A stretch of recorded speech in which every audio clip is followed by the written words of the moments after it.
I understand that there are various apologists out there who have various responses to these answers. I know what these apologists have to say. Pretty much everyone I interviewed also knows what they have to say, because one of the Yeah. through lines of autism, and especially when autism interacts with Christianity, is that we do intensive research. It is likely I know what these people have to say about it. It's been my special interest since I was like 19. There are good and reasonable, legitimate concerns with these answers. And reasonable, intelligent people who analyze them can accept them, and they can also reject them. I understand. I may bring something up, and you may think that's not an issue because X, Y, and Z. Yeah. And just understand there is more than just a specific apologist's answers to these particular doctrinal concerns. If you find their answers convincing, that's great, but the majority of people that I talk to and the majority of people I've surveyed do not find them convincing.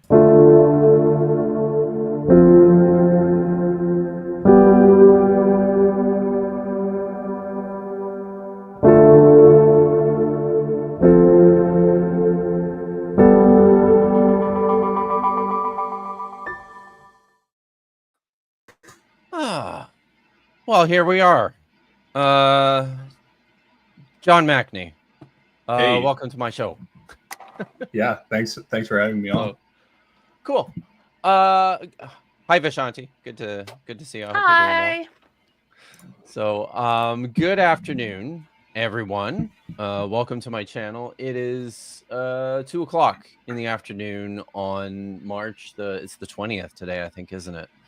It's Thursday. It's March the 20th.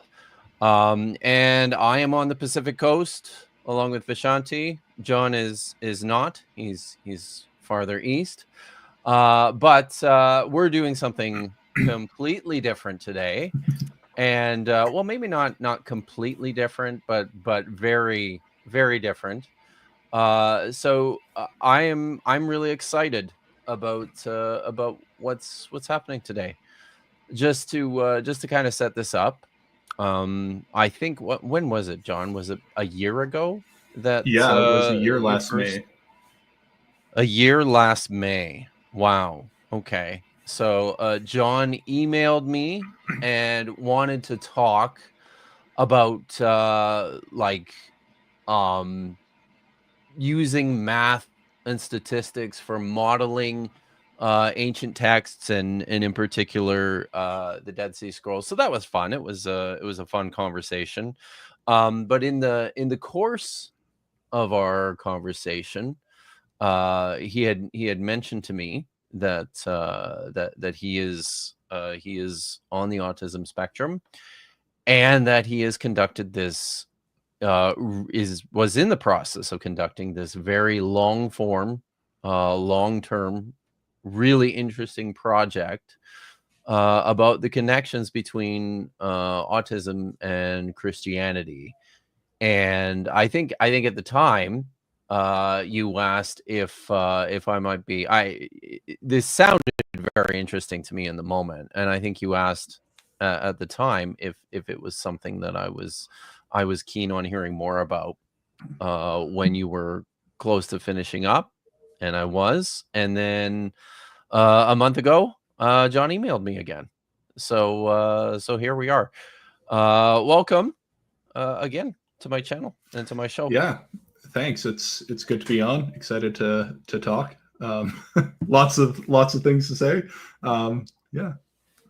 So yeah. So let's just set this up. And I'm gonna have to read here.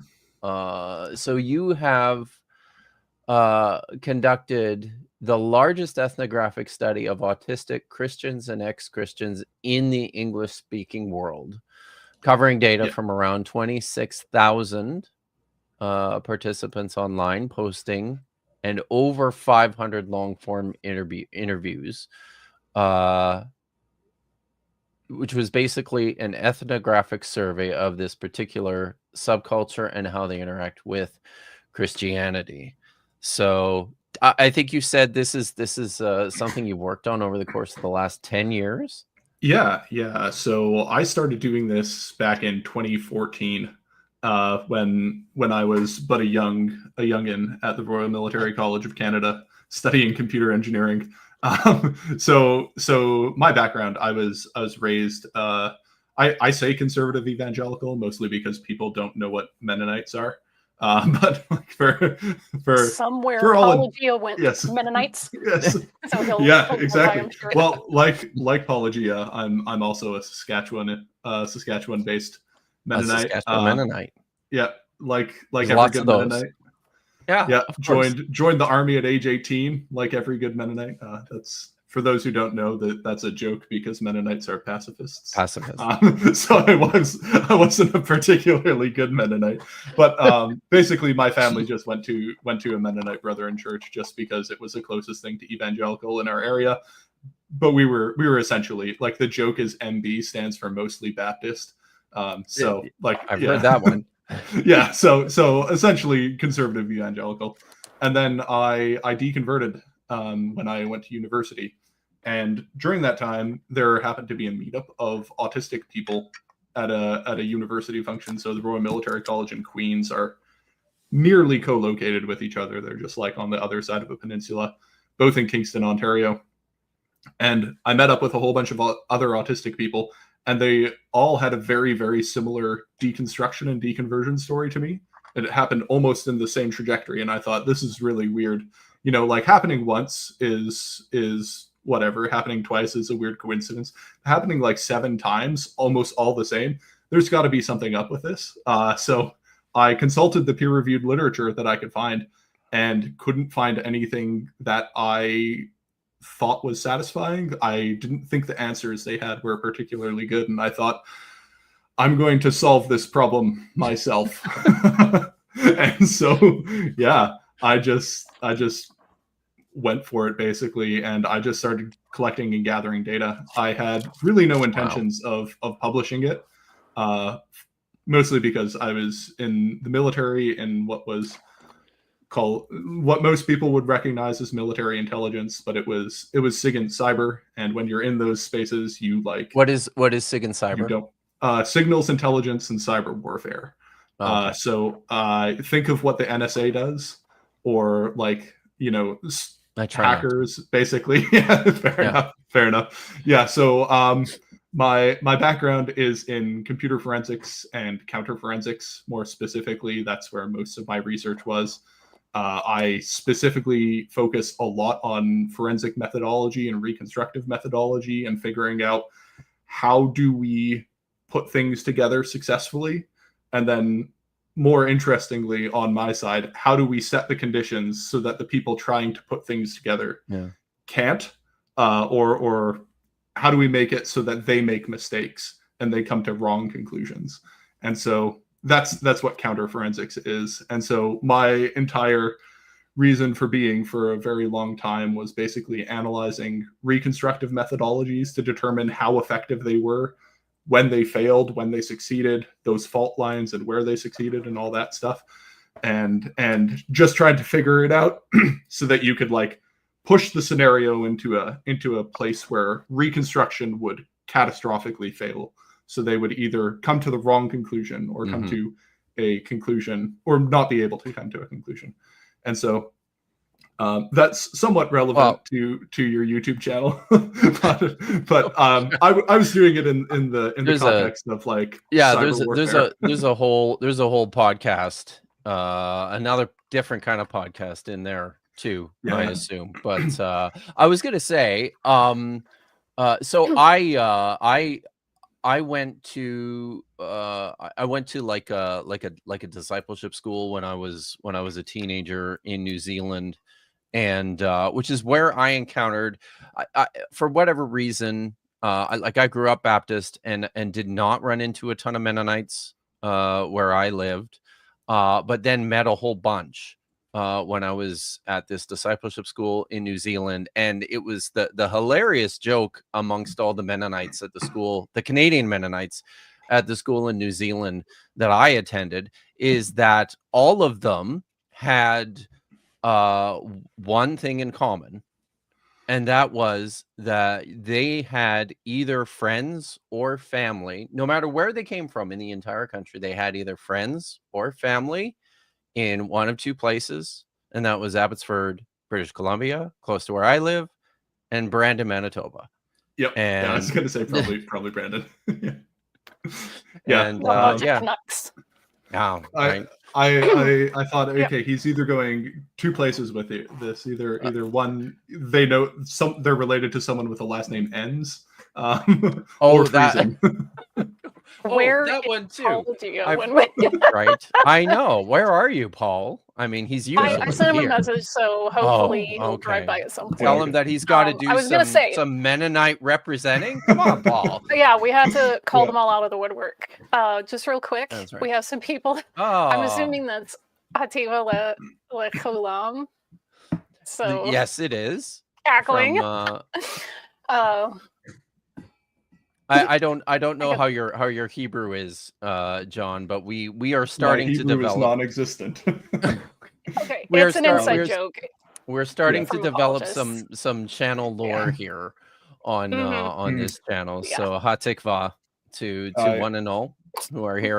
My Hebrew is about as good as many other apologists' Hebrew. The man can throw shade. You're gonna fit right in.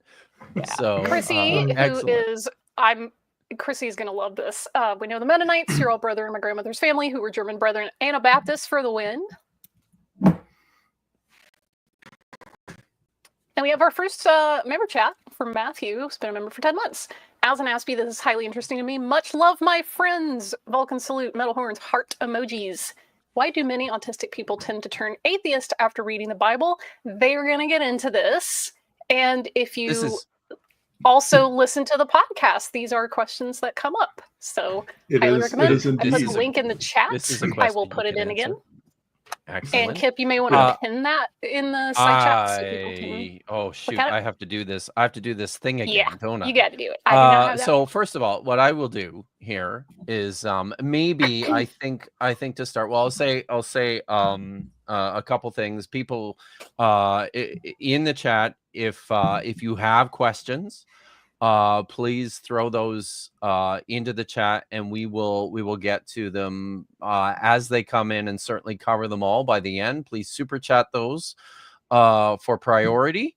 And second, was I going to do two things? I think maybe I wasn't going to do the two things. That was the one thing. But maybe as we start here, because I know. And you mentioned this to me too, John, that there can be some confusion about this.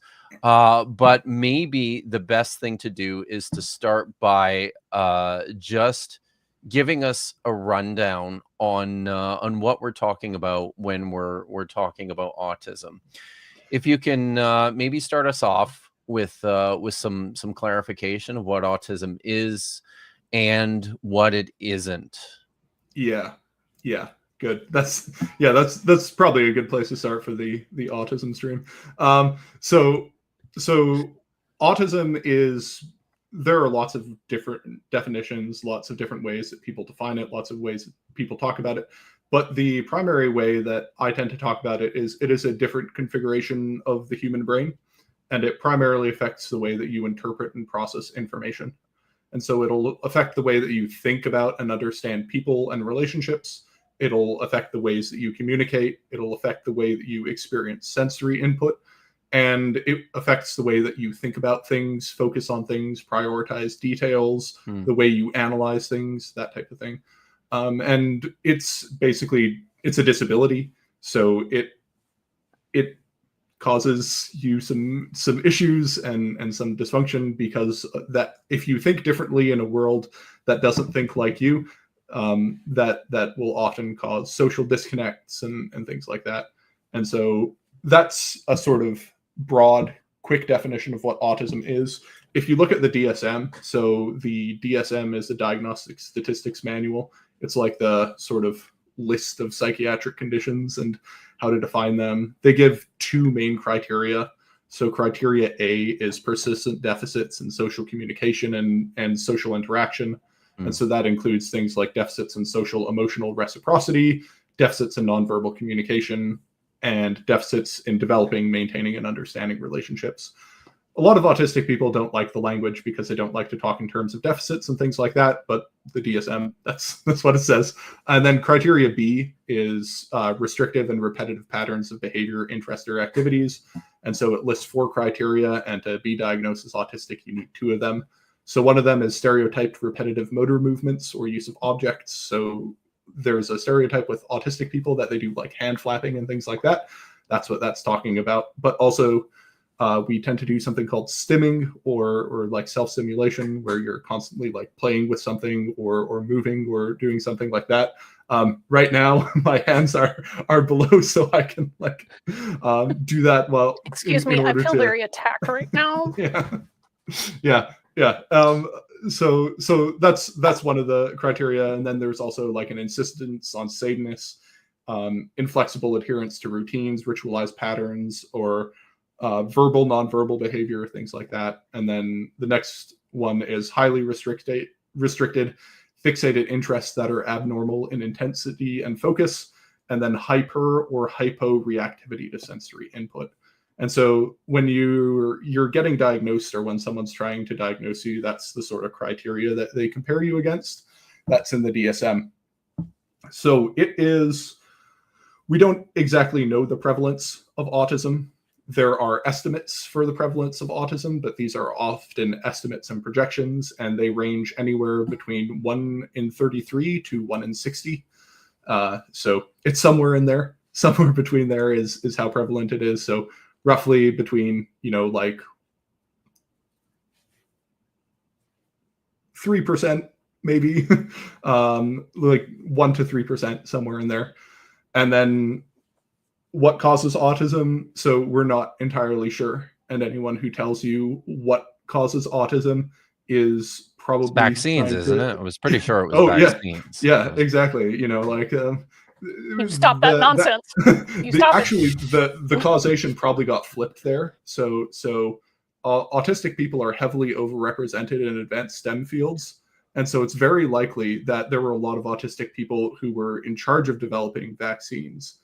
And so I think actually autism leads to vaccines, not the other way around. No.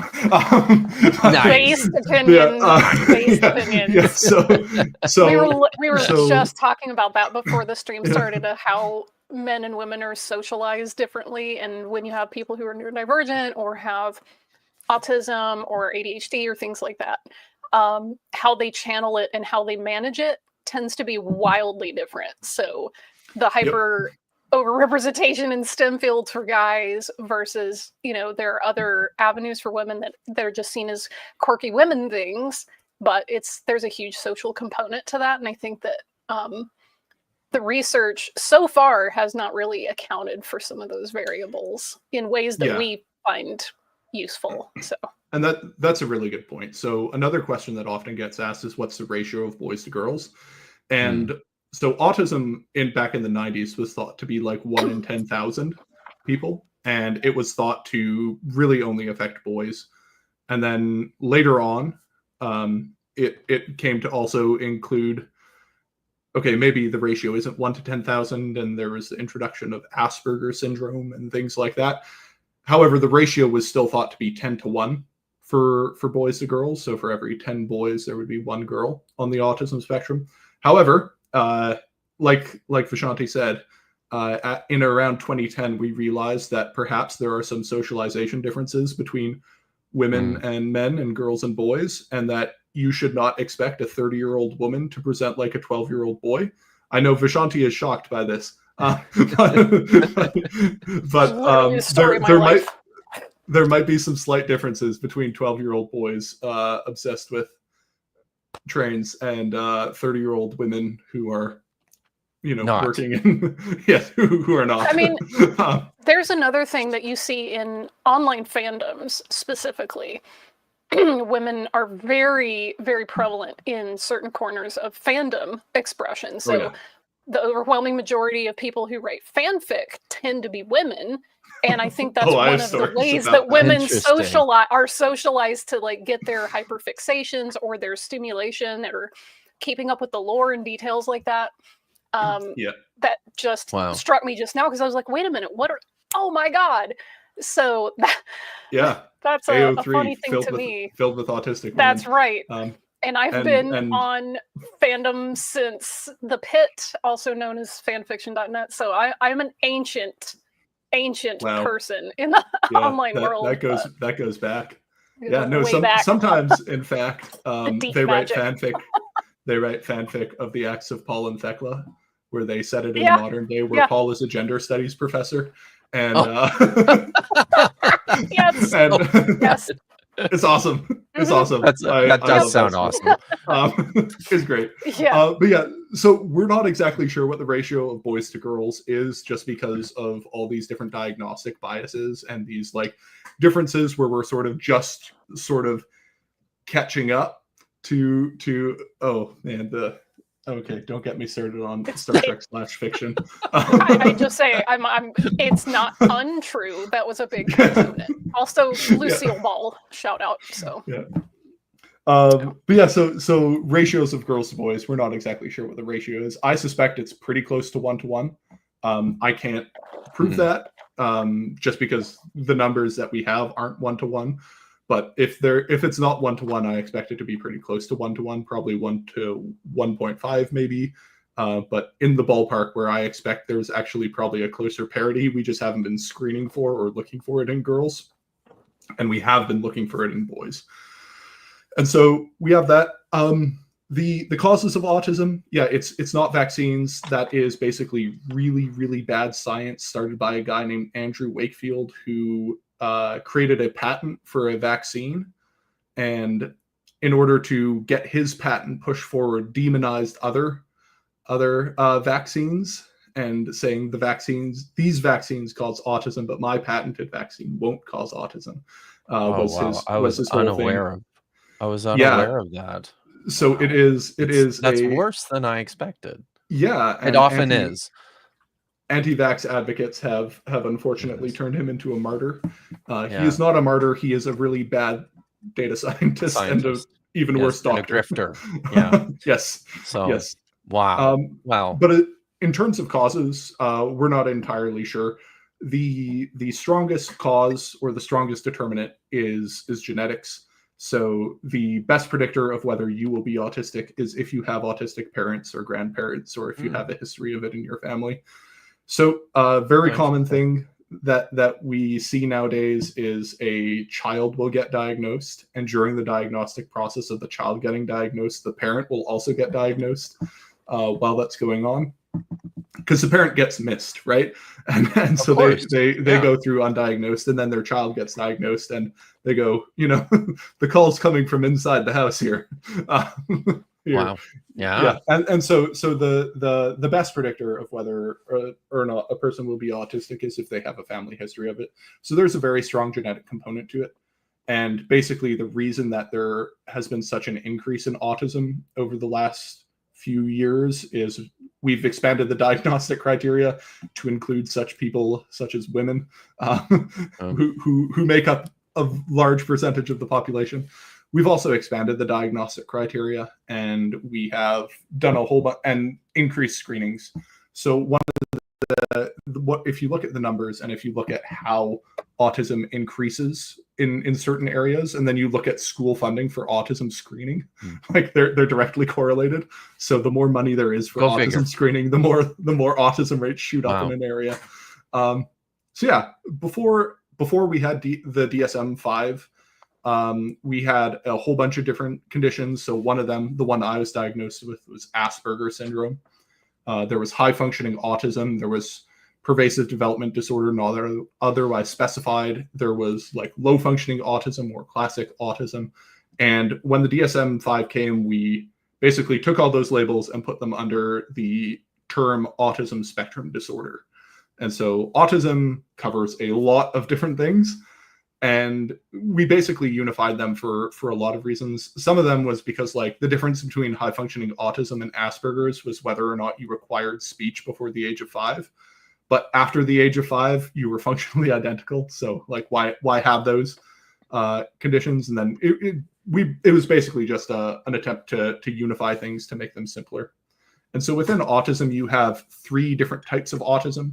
So you have autism 1. So I'm autism 1, and most of the people that I interview and most of the people that I work with are autism 1. So autism 1 means low support needs. It's what used to be called Asperger's syndrome or high functioning autism.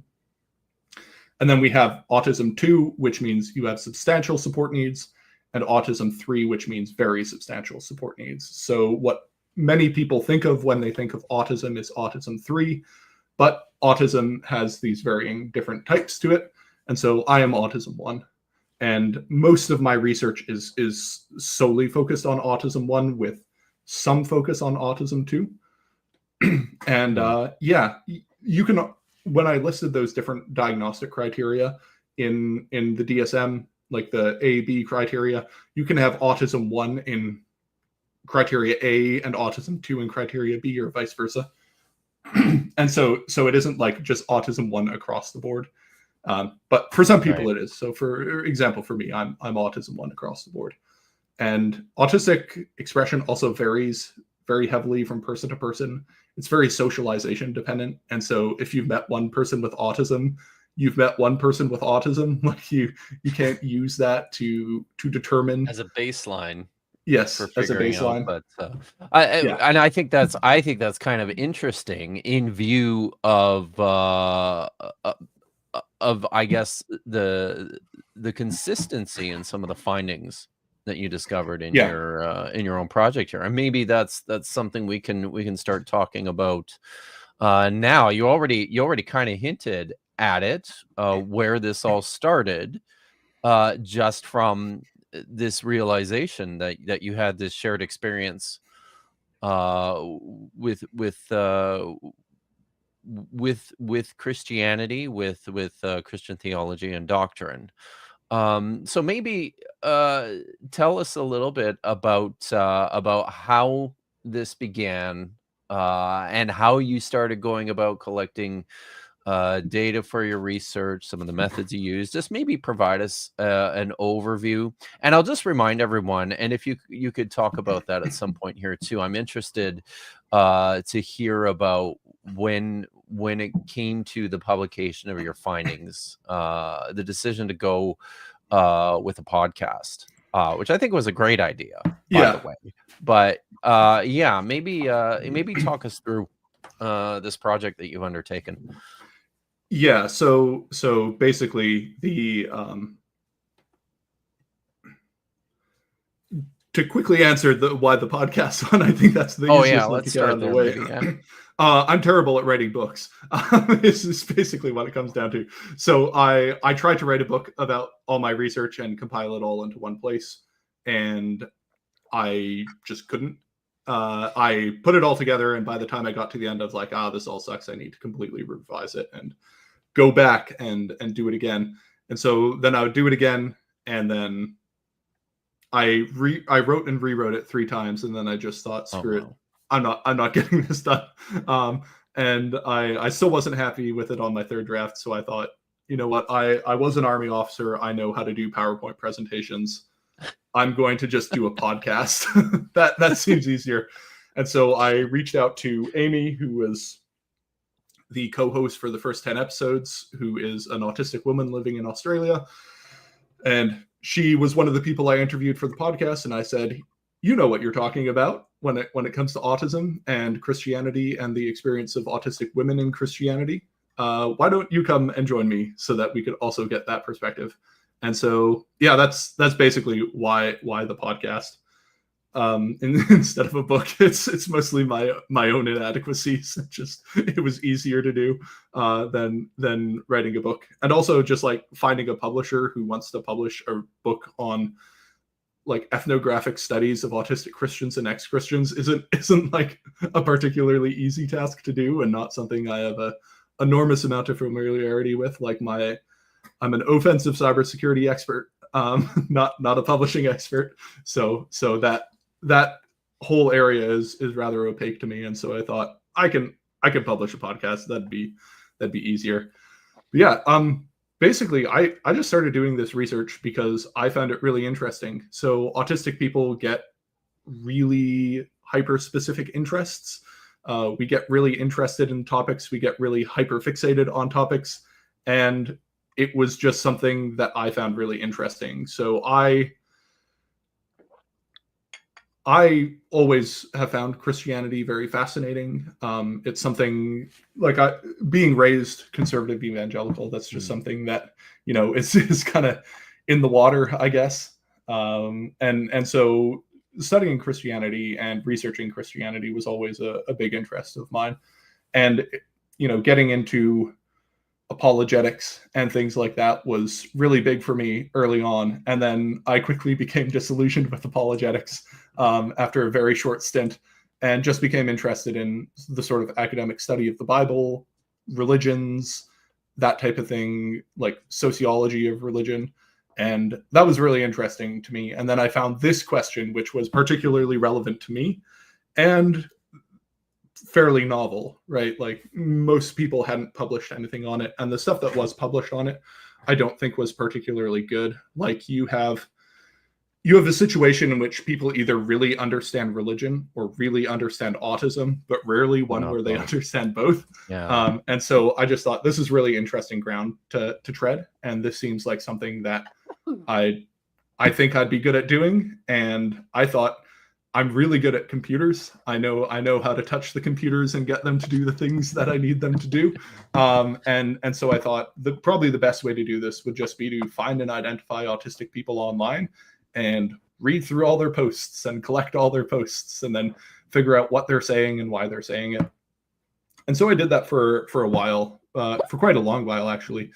And during that time, you're basically doing passive data collection. So you're not interacting with people. You're not asking them questions. There's only so deep you can go for that. And so I just started reaching out to them and being like, hey, do you want to fill out this survey? Hey, do you want to talk to me about this? Do you want to do a long form interview? And I basically just did this because I found it interesting.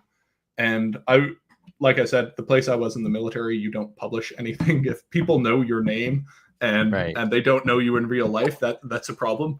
And so I was never really planning on publishing this. I was just doing it because I found it really interesting. And I felt like I was solving problems that other people didn't have answers to. And I was developing models that I didn't think other people had developed.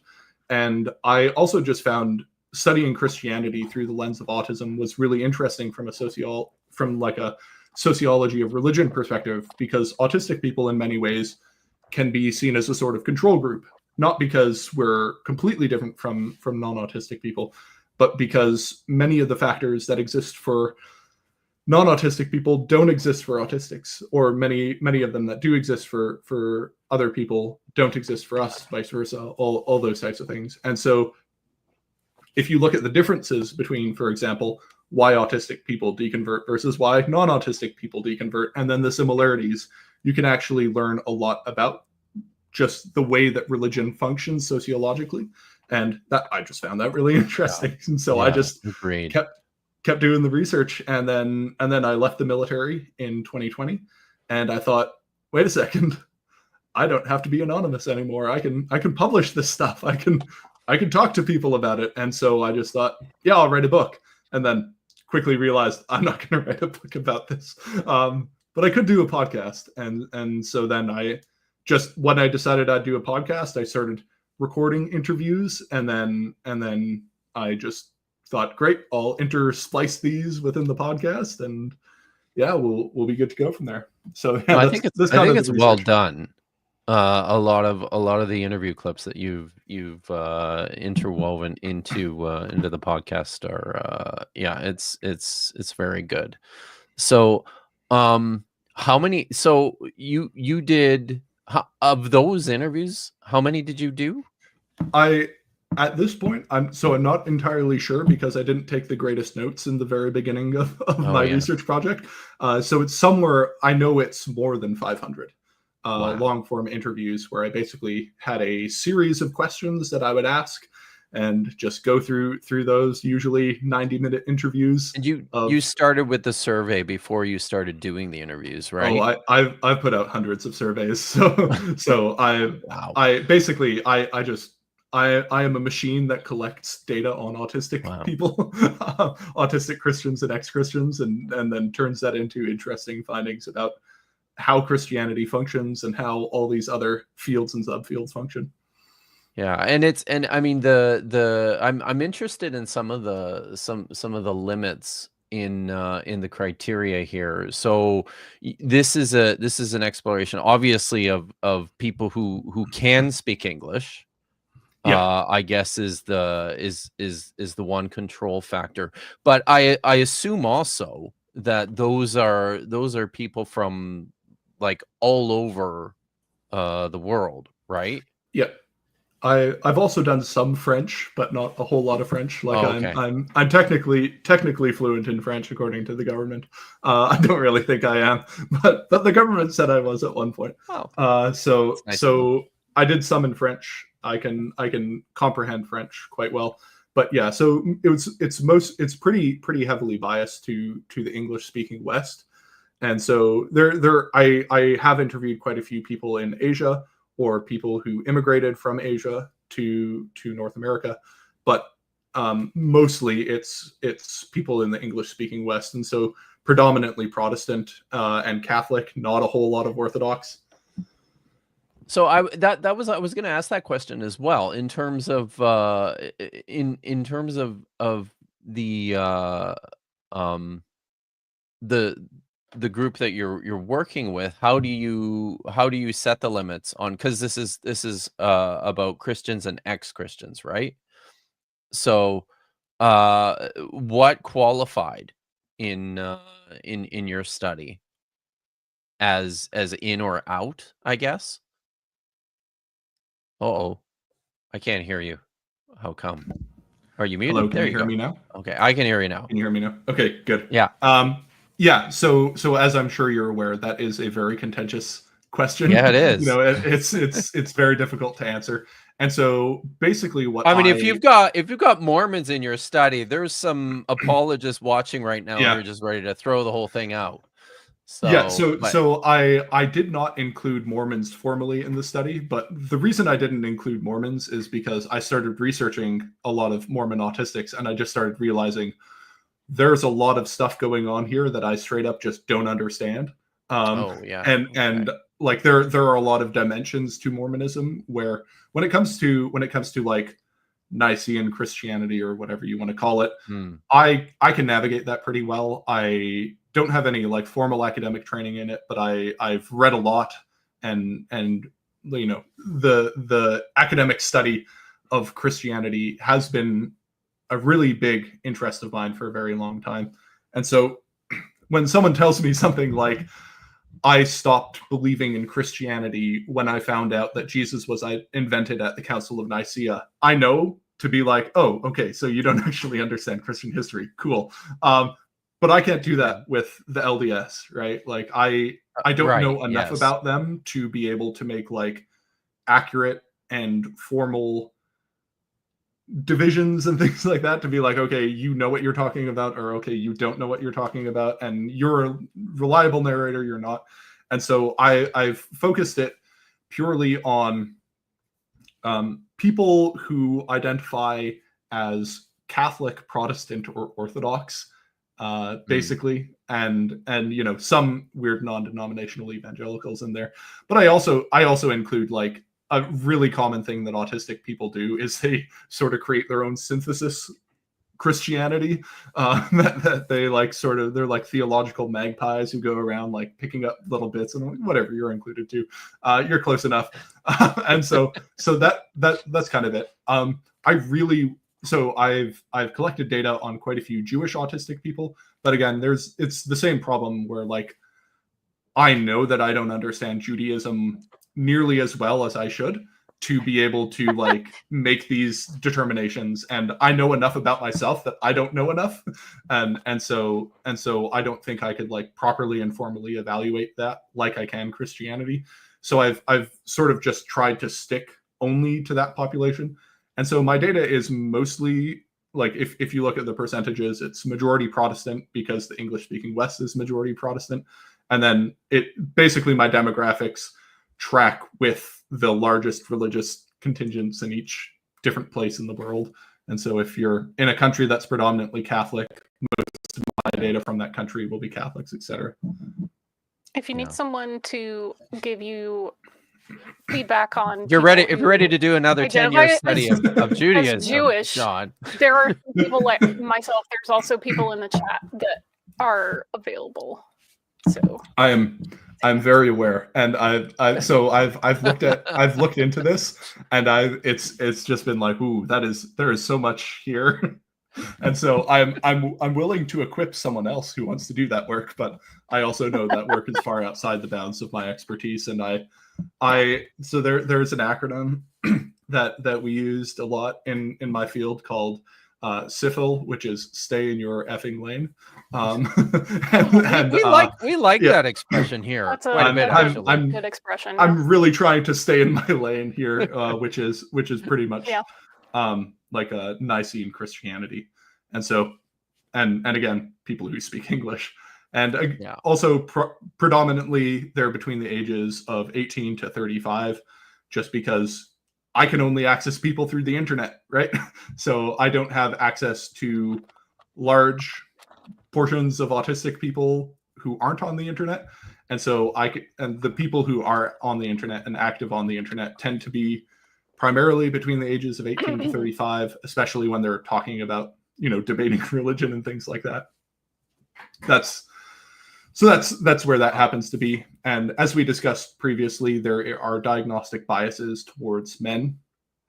And so the majority of my data comes from men. That being said, I've tried very, very hard to correct for the gender bias and tried to make a fairly substantial effort to ensuring that I had women accurately and properly represented. But just as it goes, like you're just going to get more men than you are women when you're dealing with autism. Yeah. So and that's probably something. Can you say something else maybe about correcting for inherent bias, things that heavily skew to like the upper middle class, white, urban, those sorts of things. So like getting diagnosed with autism and learning that you're autistic is something that mostly happens when you have access to resources that allow you to get diagnosed. And so this also skews upper middle class white in the demographics. And so one of the things that I've done is basically finding people within those communities who are underrepresented and then asking them if they know anyone who can find me, because autistic people sort of tend to clump. So there's like a really like the technical term is homophily, where like people find each other and they sort of collect themselves in subgroups. And so like I'll meet an autistic person in the subgroup and I'll ask them, hey, can you introduce me to any other people that you even suspect are autistic, even if you don't have an actual formal diagnosis? I don't care. So I'm not handling people's medical records. I don't want to do that. I am very very wary of like security implications of these types of things.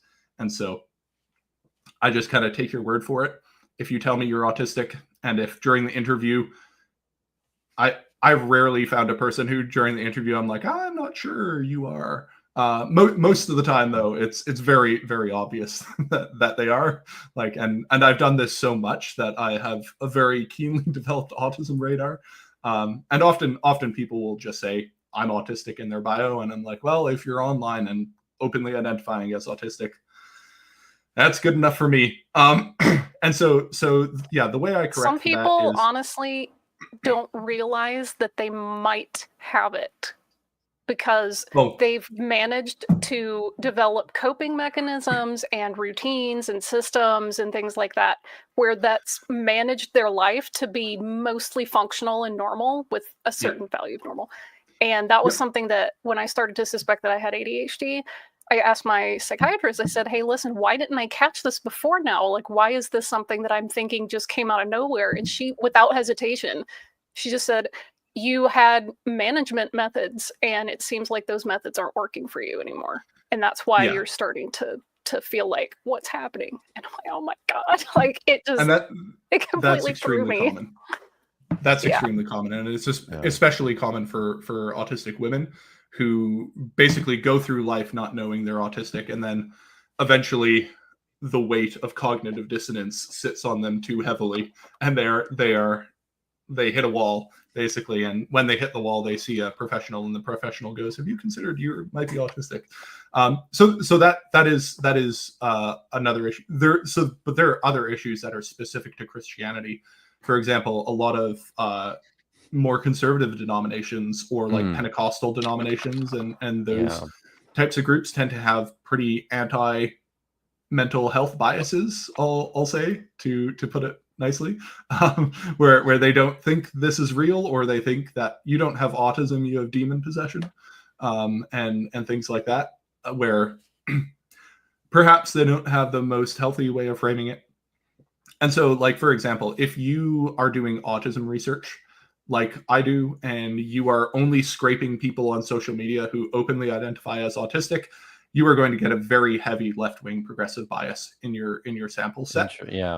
Mostly because in conservative communities, you are actively disincentivized from openly talking about being autistic, and in progressive and left-leaning circles, there is no disincentive, and so people do. And so again, correcting for those biases is very hard to do, but the way that you do it is to kind of just find a few people in it, or they find me, because they'll get diagnosed, or their kid will get diagnosed. With that specific phenomenon, what I've noticed there is that conservative leaning people and communities, they tend to not have the same openness to communication and vulnerability that left-wing and progressive communities have. That's just not a part of how they structure their community. Their communication is on what they mostly agree on and how you're, quote, supposed to experience something. Whereas the trend in more progressive circles is, hey, if you don't experience something this exact way, okay, people have differences, and there's a little more comfortable attitude with that, not certainty.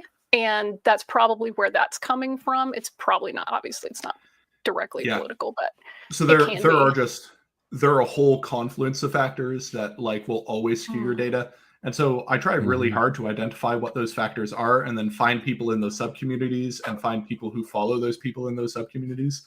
So one example that we'll talk about a little later in this podcast is for finding autistic conservative Christians. One of the things I did is, when I noticed that in The Chosen, Matthew was typecast as autistic, a really good way to find conservative leaning autistic people was to go to places where people were talking about The Chosen, and particularly Matthew, and look through the comments of people saying, I identify with Matthew, or, oh, he's autistic like me. And then I would find them, and then find their peers and spider everything out and go through that. But that's how I tried to correct. Obviously, I'm not perfect, and I'm just a guy dealing with stuff as I see fit. So I probably have some biases that I can't track for, but I try as hard as I can to correct for those. But again, when it comes to Christianity, there are quite a few differences that make some data tracking hard in some denominations.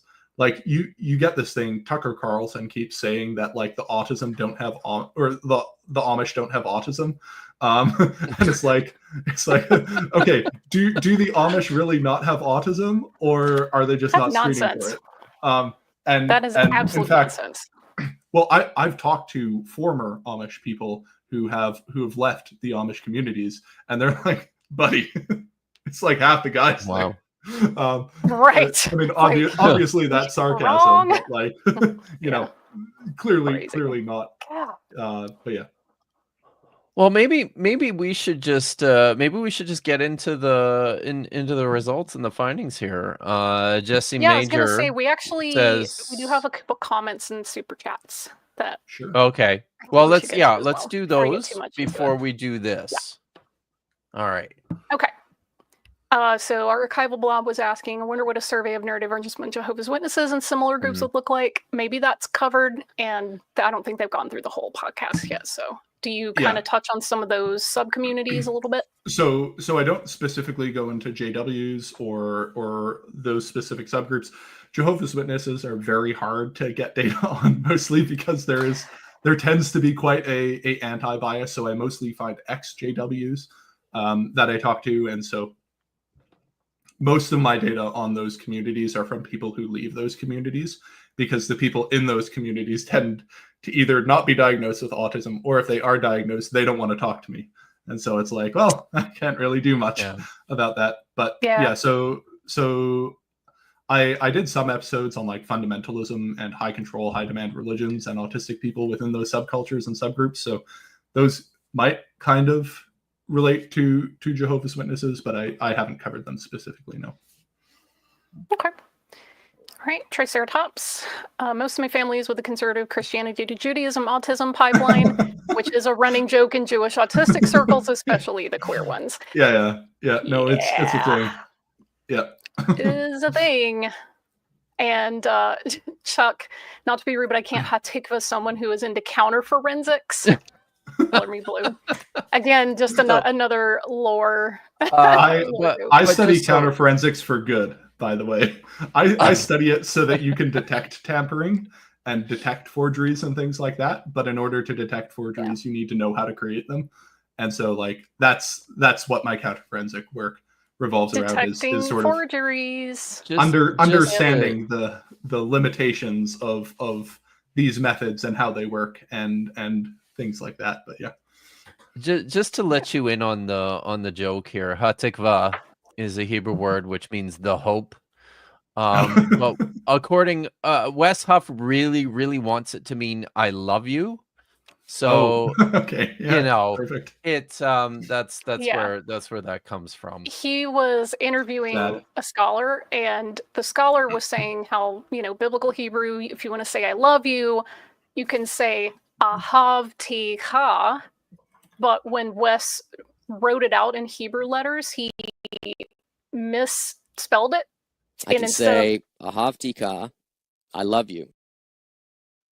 There you go. Yeah, he spelled it hatikva, and I'm like, okay, that might have just been a dyslexic accident. So, but it became a running joke here, so that's where they're going with that. Okay, super chat. My unfinished journey for 666. Hail Nero, Dr. Kill, Vish, and John. Does the value of a spectrum diagnosis go down as one gets older, for instance, in their 60s to 70s? So I don't have an enormous amount of data on people between their 60s and 70s, but I do have quite a bit of data. Generally speaking, I would say the value of an autism diagnosis is that it helps you understand yourself, and it helps you understand the world around you, and it helps you understand previous encounters and interactions. And I don't know, for some people that's going to be very valuable, for some people it's not going to be. And so there isn't really a one-size-fits-all solution. Generally speaking, I encourage people to get it, just because knowing things about yourself tends to have better outcomes than not knowing things about yourself. Sure. And that's basically it. Agreed. Right. Context wrench. Are we assuming purely medical model of disability at this point? No shade, but support needs have extreme bias for expressive verbal language too. Yeah. So basically, I'm trying to give a summary definition of autism. So within like describing models of autism, there's like a medical model, a functional model, and a social model, and these models all have various different abilities to describe things. Most people don't quite intuitively understand the social model of disability, which is to say that like disability doesn't necessarily come from impairments or like things that are wrong with you, but come from the fact that you are integrating with a society that doesn't understand how to deal with you. And so when you look at the DSM, so the DSM is a medical document. It purely uses the medical model. And so I'm basically just using that to try to give a brief summary of what autism is, not a like this is the only definition. If you want a better comprehensive definition of what autism is, the Autism Self-Advocacy Network, or ASAN, is pretty decent for giving more like inclusive definitions that would probably resonate more with people. So if you're interested in that, ASAN is probably the place to go. that being said, if you're talking about like specific diagnostic levels or types like autism 1, 2, and 3, they explicitly use the medical model of disability, and that's like how you get diagnosed and what you get labeled as, because you're going through the medical system. But so I'm not assuming that like the medical model is the good one or the one to use. It's just the one that people tend to use and people tend to relate to most easily. So that's generally what I go to for quick fire explanations. But you are not obligated to use that definition or those terms if you don't want to. It's also, there's a really difficult thing to go up against when you're studying social sciences or things that don't manifest in like, quote, like, what's the word? Empirical ways, when they have social manifestations. That is a lot more difficult to study. You can't put stuff like that in a tube or in a petri dish or, you know, replicate things like that. So for now, that's a starting point. It's just one of the frameworks that you can use. It's definitely not comprehensive, but gotta start somewhere. It's not perfect. Vadim, for €5, I demand you sip out of the cup with your pinky out. Kip. Let's see. I think I have. Oh, I do have a little bit of tea left. So you're lucky, Vadim. So here we go. Black tea, green tea, herbal tea. Earl Grey. It used to be hot. Okay, nice. But good black tea. Okay, now it's tepid. Tea, Earl Grey, tepid. Tepid. Indeed. Okay. All right, Blamtastic Full. Does Jon know much about the intersection between other diagnoses such as OCD, CPTSD, ADHD, bipolar, anxiety, depression, etc., Christianity? That's a lot. Was that a yes? All right. So unfortunately, those are really hard to disentangle. And oftentimes, because like when you're studying autism, there are a lot of co-occurring conditions that come with it. And so like autism OCD is a very common pairing. Autism ADHD is a very common pairing. Autism bipolar is a common pairing. So my focus is on the autism part, but even just focusing on the autism part, you sort of tangentially get exposed to all these things. So I have quite a bit of information about that. But my particular focus is on the autism intersection with those things and Christianity. So OCD by itself, not so much. Bipolar by itself, not so much. But when those things intersect with autism and Christianity, then that's kind of where I have most of my data and information. Right. Jesse Meyer, autistic people are slightly more likely to become atheists. I think I started that one by accident. Yeah, this is where I start that one because this is where we want to go, right? Yeah. So we're sorry, gonna come back to that. So let me just knock these out real quick before we get into it. Satan 616 for 100 Satan Romanian is lay. a budding Hebraist, by the way. Yes. So, Jon, are there cases where childhood sickness could cause a form of autism? Due to that childhood sickness, I changed my behavior as a small child and affected my social interactions after getting sick. I am ex-Orthodox, so there might be another data point for you. There are lots of different things that intersect with autism and like actual causes of autism. And at this point, we just don't have enough data to know there are correlations with things. But as we know, like correlations without causative mechanisms aren't necessarily the best. So there are some people look at like age of parents for cause of autism. Some like, you know, did you have childhood sickness? A lot of these things are maybe and speculative. And so because they're still in that maybe speculative territory, I tend not to give a thumbs up or a thumbs down and just say it's ongoing research. The field is still pretty new.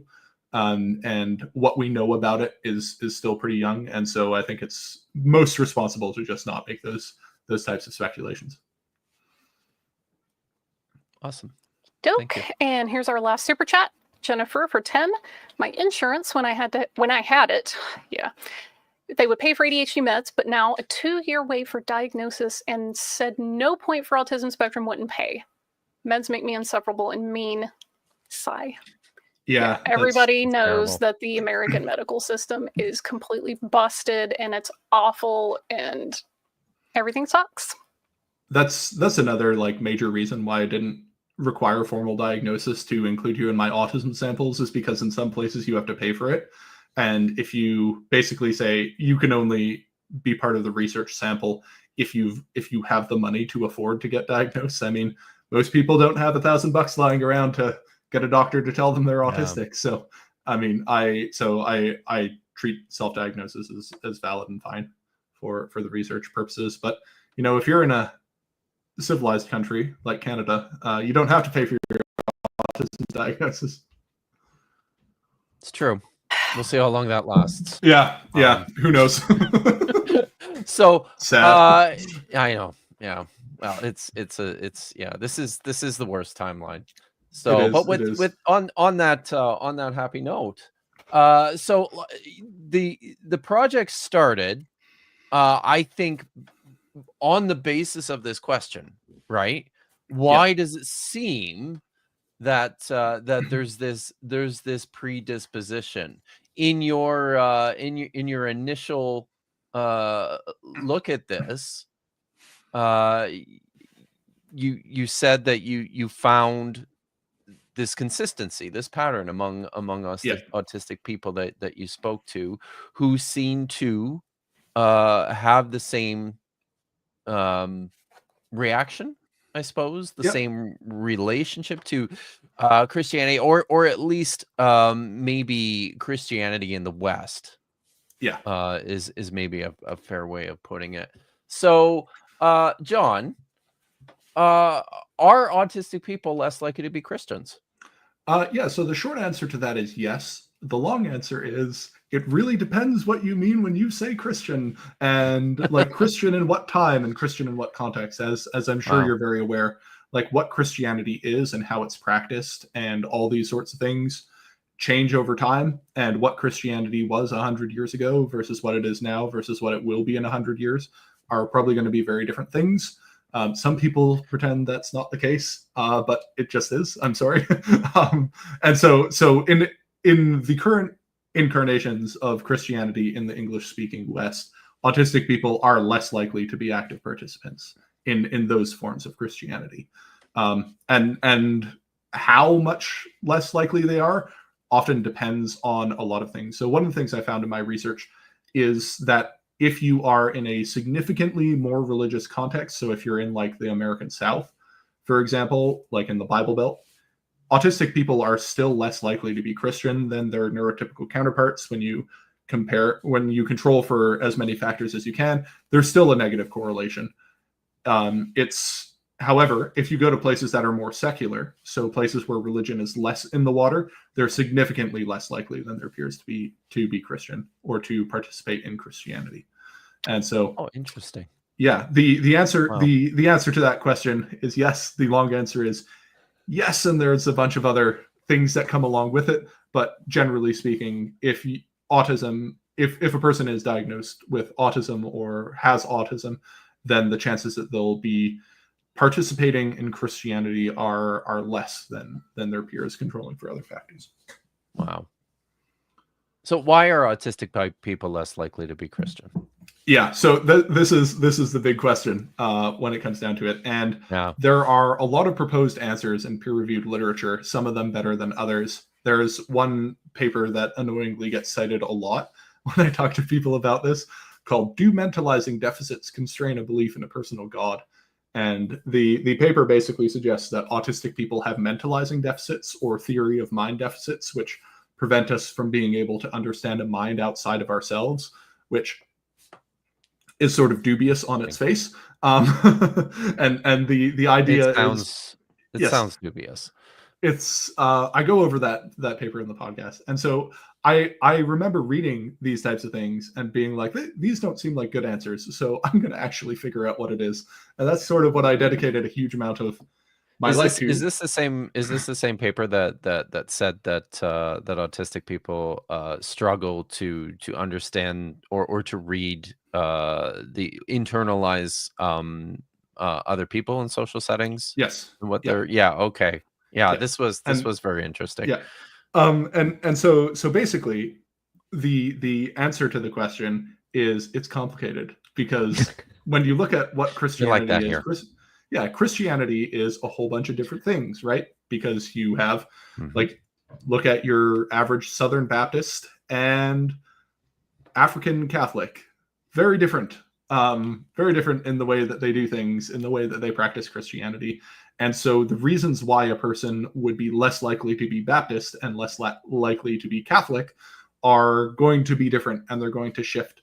And then there are other factors that go into it, like level of education, socioeconomics, all these other things, social context, your line of work, that type of thing, they all feed into it. And so one of the ways that I try to answer this question is to say, okay, let's imagine Christianity like a pipeline, where you have people going into the pipe, people like going out the side of the pipe, and people going out the other end of the pipe. So like, they get born into Christianity, they enter the pipeline, you're in a Christian family, you're raised in a Christian family, and then you either stay Christian and die or leave Christianity at some point. But in both of those cases, you'd be leaving. And so you sort of treat this like a flow problem, where you look at why are they going in? And so also, why are people converting to Christianity? And so you look at all these sort of funneling factors. And, in terms of getting born into Christianity, I don't think that's a major factor. But when you look at things like evangelism, like Christian evangelism really isn't targeted to autistic people. It really doesn't have autistic people in mind. Like when they're talking about why you should become a Christian, they don't really give reasons that autistic people find particularly compelling. And like I've done lots of talks with Christian curious people, so autistic people who are sort of looking into Christianity, and I just talk to them and ask them, like, so what did you find appealing about this? And most of them are like, not a whole lot. Like they're not giving me really good answers. And a lot of them end up like self-converting, so they like convert because of their own study, not because of evangelistic efforts. And but the most common reason that people convert is because they're lonely and want friends. And so then they join religious communities because people are there. And generally speaking, they're nice to you and they're welcoming because they want you to join. And yeah, so that's sort of the pipeline in. And the pipeline in just sucks up fewer autistic people than it does non-autistic people. And then you look at why do people leave Christianity? And that is the much more complicated. Yeah. And so I spent a lot of time trying to figure out why this happens and sort of build a generalized solution for this. And so the model I came up with was a model that I think has general application, but I know it has specific application to autistic people. And it's called the cognitive dissonance pressure cooker. And so the way I conceptualize why autistic people deconstruct and deconvert is a pattern that I see all the time. So cognitive dissonance is basically just mental discomfort when you have to hold two competing ideas that are mutually exclusive in your head. For me, a major source of cognitive dissonance early on was the Bible is literally true. Okay, but evolution is also true. Right. How do you make that fit together? Like that causes cognitive dissonance. And so the reason that people convert is you basically have your pressure tank, and bits of cognitive dissonance increase the pressure in your pressure tank. And eventually the pressure hits a critical point. And when it hits that critical point, one of two things is going to happen. Either you're going to get some sort of release valve for cognitive dissonance that's going to lower the pressure, or you're going to explode. And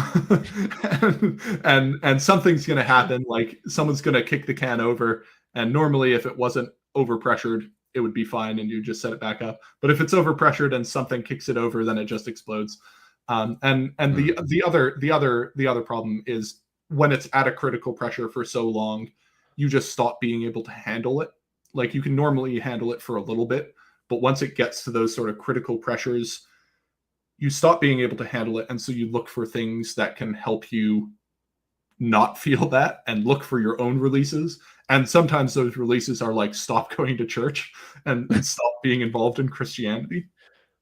And so when you look at it that way and you think of autistic people, what I found is when you control for non-autistic people, autistic people experience significantly or have significantly more opportunities for cognitive dissonance within Christianity than non-autistic people. the amount that they experience cognitive dissonance is significantly more. So what would cause a person some cognitive dissonance tends to cause autistic people a lot. And so there's that amplifier. The things that the church does, like apologetics, to try to relieve cognitive dissonance aren't nearly as effective for autistic people. Or focus on your relationship with Jesus. Those things tend not to work very well for us. And also just our general capacity for cognitive dissonance, like the strength of the pressure tank just tends to be lower with autistic people. We're less tolerant of that. And so when you combine all these factors together, you're just more things cause the pressure to rise. They cause the pressure to rise more than in other people. The tank's weaker, and the release valves don't work as well. And so when you think of it that way, it sort of just makes sense that we would be less likely to be Christian because we're less able to stay in and tolerate it. So does that, and this is really where I'm keenly interested in. This is on the apologetics question, right? Yeah. Because especially when listening to your podcast, and when talking to you a little bit, this is what I found, I think, so fascinating in all of this is that there is this interesting, I think, intersection in terms of your findings of autistic peoples and their experiences with Christianity, and specifically with Christian apologetics, and just the rejection levels or the ineffectiveness of, and the temptation to go to is just to say, well, God damn it, these guys just need to come up with something better, which is what I keep saying all the time. Right? Yes, that's probably the solution. So, but I think, and the other side of this too, which was something that I found really interesting in your podcast, was that you started by noting that for you and for a lot of the people that you interviewed early on, at least, apologetics was a big part. Oh yeah, huge. Of your Christian experience. Can you talk a little bit about that? What is it? What is the role that apologetics plays for autistic Christians? So when you think about how Christianity functions and what you can interact with in Christianity, autistic people's primary mode and method of engaging with Christianity when they're in it is intellectual.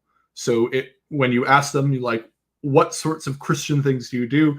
Reading books, listening to podcasts, thinking about things. It's heavy intellectualized engagement. And so when you are 12 and you are asking your youth pastor all these questions that he can't answer, like you're like, hey, why are there different lists in the genealogies in Matthew and Luke? Those aren't typical. Just cracks open evidence that demands a verdict, and literally, it's right there. Literally, they say, you're going to love this. We have books that deal with all these hard questions and answer them. And so they hand you a copy of Evidence Demands a Verdict, or The Case for Christ, or J. Warner Wallace's Cold Case Christianity, which, by the way, is just like my nemesis. So, like, I bit of a side tangent. I'm a qualified RCMP forensic investigator. Oh, so, like, wow. I am qualified by the RCMP, which is like the Canadian version of the FBI. It's our national level policing organization. Oh my guy. We need to maybe we need to do something else together here. As I'm thinking about this. And as a side tangent, I don't know if he's watching today. I don't think I've seen him yet, but my friend Michael Beverly, who does some work here on YouTube. Have you seen his I'm J. Warner very Wallace? aware of all that stuff. Yeah. One of my friends jokingly refers to me as like J. Warner Wallace's Wario. Like he's the dark version. Yeah. Did you just say J. Warner Wallace's Wario? J. Warner Wallace's Wario. I'm Wario. Send this to me. I need this in my life. I really do. Yeah. So to get back on track a little. Yes, let's do that. So this is basically amazing. how autistic people get really involved in apologetics. Like they have questions that people can answer, and they immediately get funneled to apologetics because that's what people have available to them, right? Like if you look at the Christian world and people have tough questions, they send you Frank Turek yelling at college students about things.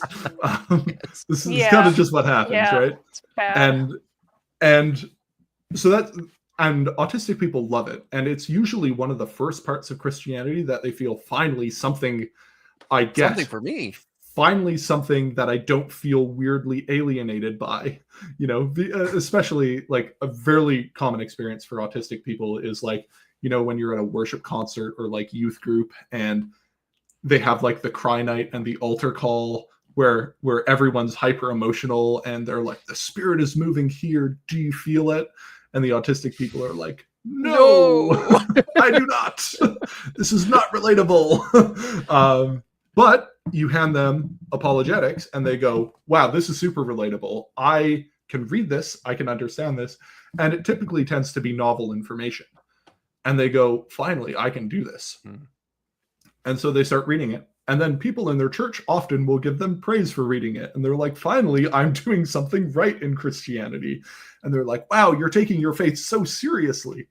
And you get engaged with apologetics. And that's usually how it happens. So a really, really big portion of most autistic people's testimony has like, they talk about their apologetics phase where they got really into apologetics for a bit.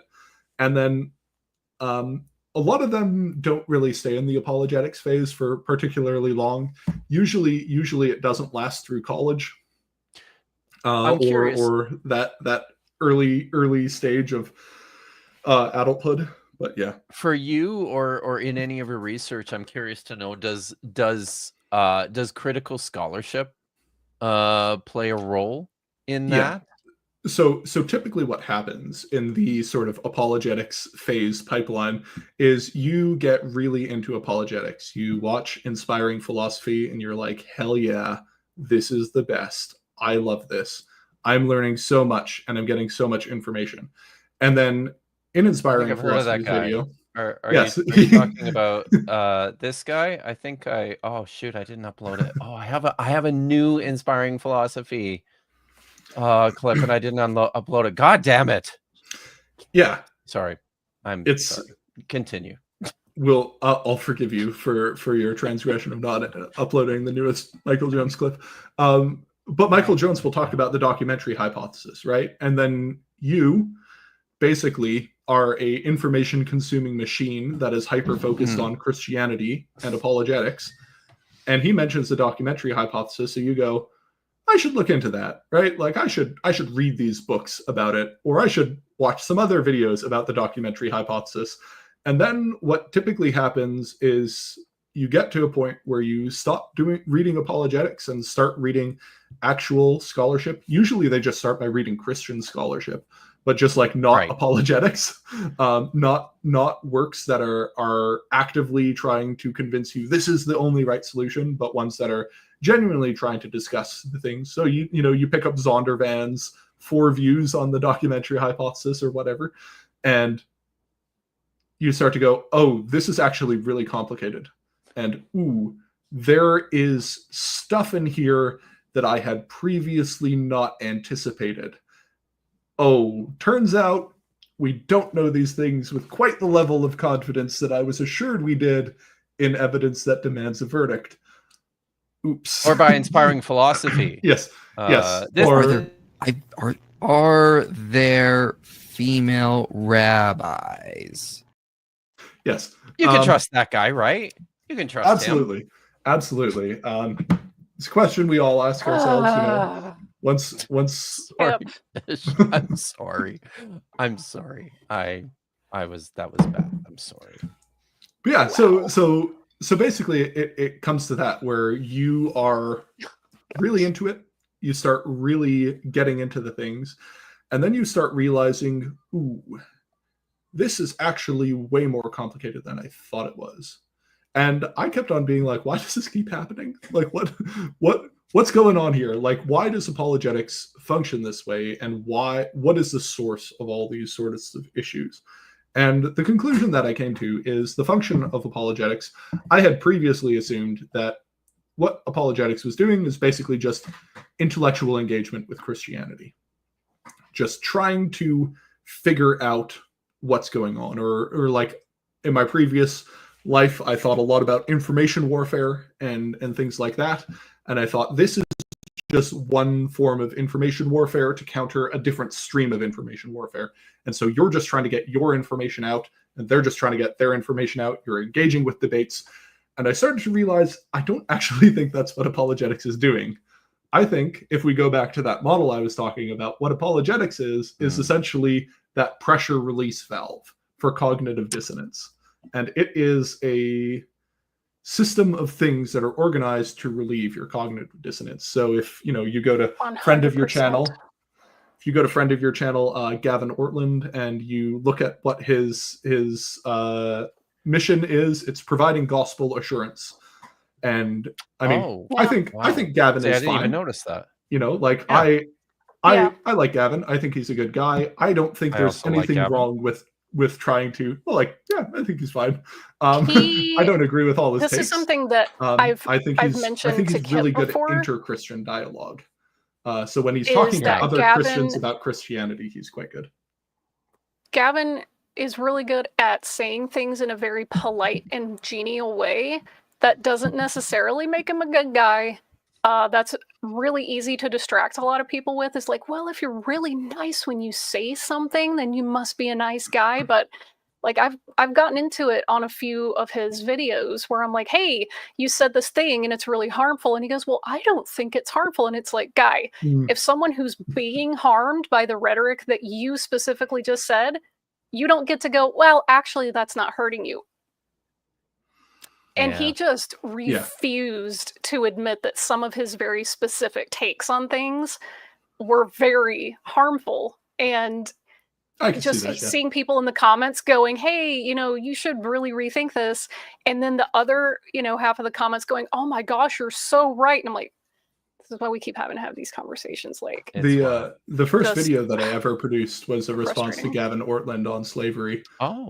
When it was a video that I sent to, that's right. I sent to him, which was basically, hey, I'm a Christian, and I think it looks really bad when you are trying to do this. Think about how this sounds to a person who is not a Christian, who is not bought into it. Yeah. Like, maybe we should just not try to make slavery seem better than it was. You don't have to defend it. You don't. You can just not do that. That's an option. I keep saying this, right? There's you guys. Yeah, it's true. You don't have to do this. You can choose to say, this is crap. Did you hear from him? Yeah. So he did respond to me. I don't think he agreed with my criticism of his videos. No. I also responded to his videos about the various forms of violence in the Hebrew Bible and the conquest narratives. That one too. So I have a rule which I call the ISIS rule, which is, if at any point you sound like you are repeating talking points that came from Debate or Ramaya, which were like the two publications that were made by ISIS to their like English language speaking audience and admirers, if at any point you start sounding like those publications, just stop talking. It's fine. You don't have to. That sounds like good advice, Jon. When you look at his channel, like he explicitly says his goal is to provide gospel assurance, and his goal is to basically, when you look at it, alleviate cognitive dissonance. And I started to realize, that's what the function of apologetics is. The function of apologetics is, when you look at this sort of pressure cooker that's causing people to deconvert, the purpose is to press the button to try to release steam. and the ways that they do it. Now, like, in some senses, you could consider me an apologist, right? Because a big part of what I'm doing is trying to alleviate people's cognitive dissonance by explaining their experiences with Christianity and why they probably are not the best, and the difficulties that you would have or that might come up when you're encountering these types of things. And so I don't think alleviating cognitive dissonance is a bad thing. I just think I think the way that you do it needs to be perhaps better considered, and you should be thinking about the long term and not the short term. And I think a lot of apologetics functions in a way where they're really hoping you don't look at the monkey dancing behind the curtain, right? Like they're really hoping you don't look into it. And I just think that it doesn't function in the way that it should.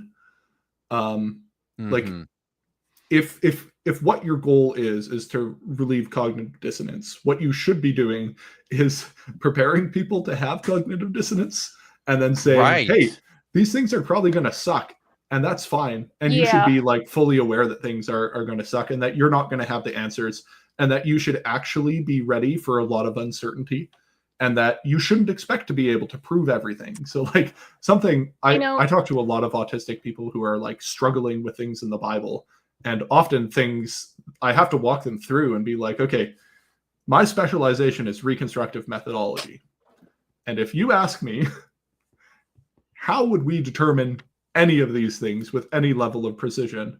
I would tell you, based on the data that you have available in like the New Testament, you're not going to be able to accurately reconstruct things, because in order to accurately reconstruct things, you need certain set pieces. In order to be really right, you need to actually have all these things in line.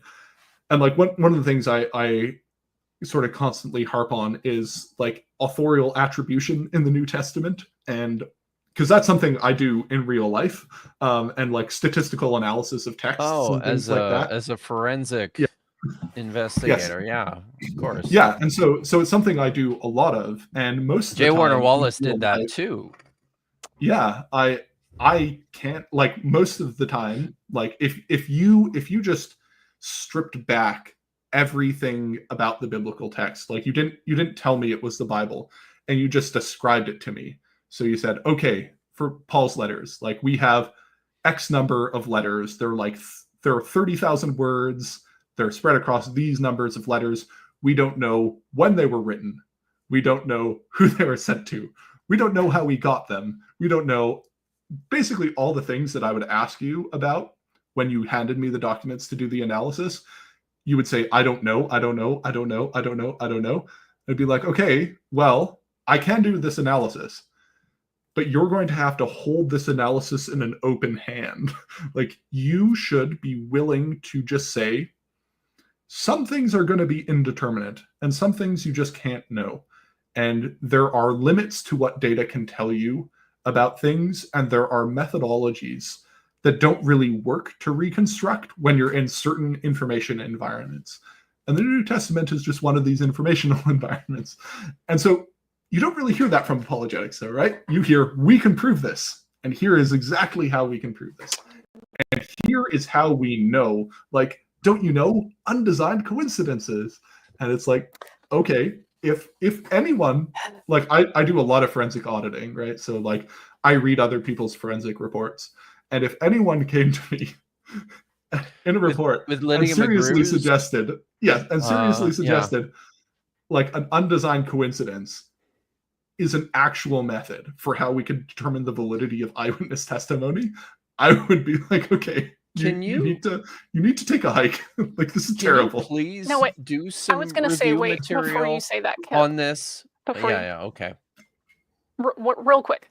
What I was going to say is regarding certainty, that is something that you're really having like a David and Goliath moment with that, because a lot of Christianity, and very specifically evangelical Christianity, considers certainty to be a core element of how they understand and engage with Christianity. And any uncertainty is very, very uncomfortable for those types of Christians. So naturally, they gravitate to apologetics, which gives them the feeling of certainty. And that's one thing that I was really, really relieved to be able to come out of, is going from a situation of needing certainty and just being super uncomfortable and not okay with uncertainty at all, into Judaism, which is very uncomfortable with certainty. It's just the inverse. It's like when people start making definitive statements, we get really uncomfortable because the more you look into it, the language specifically, it's very nebulous in a lot of places. It's a very not certain thing, and that doesn't sit well with apologists, and it doesn't sit well with folks who aren't okay with uncertainty and things not being 100% locked down. And it's honestly liberating for me not to feel like I have to be certain about every single thing. Like, you know what? Yeah. The world and life is full of uncertainty. And at some point, you kind of have to make your peace with it. And I find that the people who don't make their peace with there being chaos and uncertainty in the world, they tend to go very hard into fundamentalism and really into like the far right because they don't like uncertainty. They don't like gray areas or, you know, fuzzy categories. So one of the things like about your podcast that was really liberating to me to listen to is, hey, there are people who are still in Christianity who are trying to get people to be comfortable with uncertainty because it is just a fact of life. You don't have to leave your religious community or your faith of choice. You can just go, hey, things are uncertain. That's okay. And you can just continue doing what you want to do what you need to do. That's nice. Like more people need to hear that. And especially for autistic people. So autistic people, for those who don't know, are very prone to black and white thinking or like cognitive rigidity, where things have to be one way or they're not. Like I had such a hard time designing surveys for autistic people because I would ask a question like, are you an Orthodox Christian? Like in a small O sense. And they would say, no, because I think the Council of Chalcedon was too restrictive in its condemnation of Miaphysites. And so I'm not an Orthodox Christian. And so they would say no on the survey. And it's like, okay, I get that. You are technically correct. But that's not what I'm asking. That's kind of correct. Yes, yeah. It's like, I was not asking if you have complicated feelings about the hypostatic union. Like this is not what we're doing here. Just trying to figure out if you consider yourself to be within that scope. And so like autistic people feel that very strongly, like the need for certainty. And so a lot of reasons why they end up leaving Christianity is because they start to realize there's actually a lot of uncertainty here. And rather than being cognitively equipped to just deal with and expect that, yeah, this is a normal part of life. Like this is your, you know, like one of the things I often tell people is, they're like, what do you mean we can't prove this? And I'm like, buddy, I do forensic investigations on things that happened 2 weeks ago. And I can't tell you half the things that were supposed to have happened. Like, and if I can't do that with huge amounts of data that, you know, and I can only draw these very conservative conclusions because I'm constrained by the limits of my methodology, that shouldn't be an issue for a document that's 2,000 years old, right? You should be like, yeah, whatever. You can't determine this, Who really cares? But that's not what apologetics does, right? Apologetics says, no, we can prove this, and here's how we can prove this. And the methodologies they give are, quite frankly, pretty dubious most of the time. They don't work in real life. They don't deserve, like they don't lead to the outcomes that you think they should lead to, right? If you take the way that they reason through things and say, okay, let's apply this to another scenario. Let's not apply this to the Bible. Let's apply this to a scenario where we actually know the outcome. And let's take 1,000 of these scenarios where we know what the outcome was, and let's just fire this methodology through all these things. Like that's what I used to do. Like that was a huge portion of my research, was just brute force firing data through methodological streams to try to figure out where they break and where they don't. And then just determine, okay, does this actually work? Right? Like one thing that I sort of harp on critical scholarship for a lot, and Dr. Kip knows this because this is what we talked about, is the use of statistical analysis and stylometric analysis for authorial attribution. Like to say this guy did write this or they didn't write this using these features that we extract from the text. And I'm like, okay, I actually do this in real life on real things that have very high stakes. But you don't do it in Greek.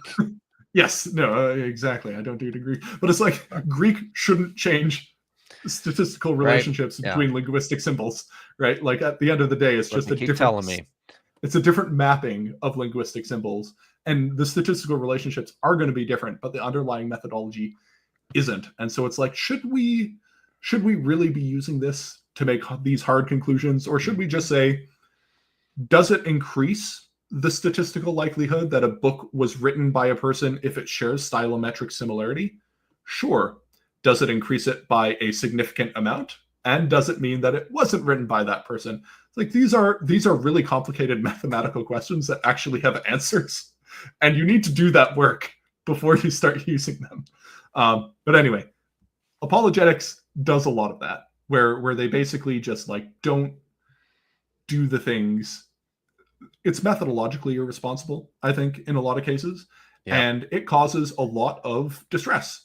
And like deconversion is not fun. It's not a good time for anyone. Most people don't have fun leaving Christianity. It's often very difficult for them. It causes a lot of social friction and social relationship issues. And like, I mean, that doesn't mean you shouldn't do it, but like, you should be giving people their best option, right? And the best option is not to give them like a shoddy methodology that's meant to just reassure you, oh no, everything's okay. We can actually prove this. This is all cool. This is all good. It's like, we can't. And it doesn't work like that. And so apologetics, like I said, you usually have people go into an apologetics phase and then they leave the apologetics phase. And what leads them to leaving the apologetics phase is they just read more broadly. Like that's basically what it is. And when you look at the people who don't really leave the apologetics phase, they tend to just not have as diverse of an information diet. But like a really common thing I see is guy gets really into apologetics, goes, I'm going to go into ministry, or I'm going to get my undergrad in this. And then they go take their undergrad and they're like, ooh, I am now going through a crisis of faith because this is not nearly as clear as I thought it was going to be. The more stories of deconstruction and people leaving their faith that you listen to, the more you start to notice that almost all of them say, I wasn't trying to deconvert. I wasn't trying to leave. I was trying to stay. And I was looking for answers so that I could stay. And then, like you said, they start to read more broadly and they're like, okay, well, obviously the answers and the conclusions are leading me out, so I guess I gotta go. And that they're not throwing a party over it. I don't know why Christian like fundamentalists insist that, well, you just wanted to leave. Like, no, most of them didn't. That is nonsense. Like, if you're not okay with people not agreeing with you, that's a you problem, not a them problem. Talk to more people that have left the faith and just legitimately listen and ask and listen. Like they're not running away. They were trying to stay. Like, God, it's frustrating. And like I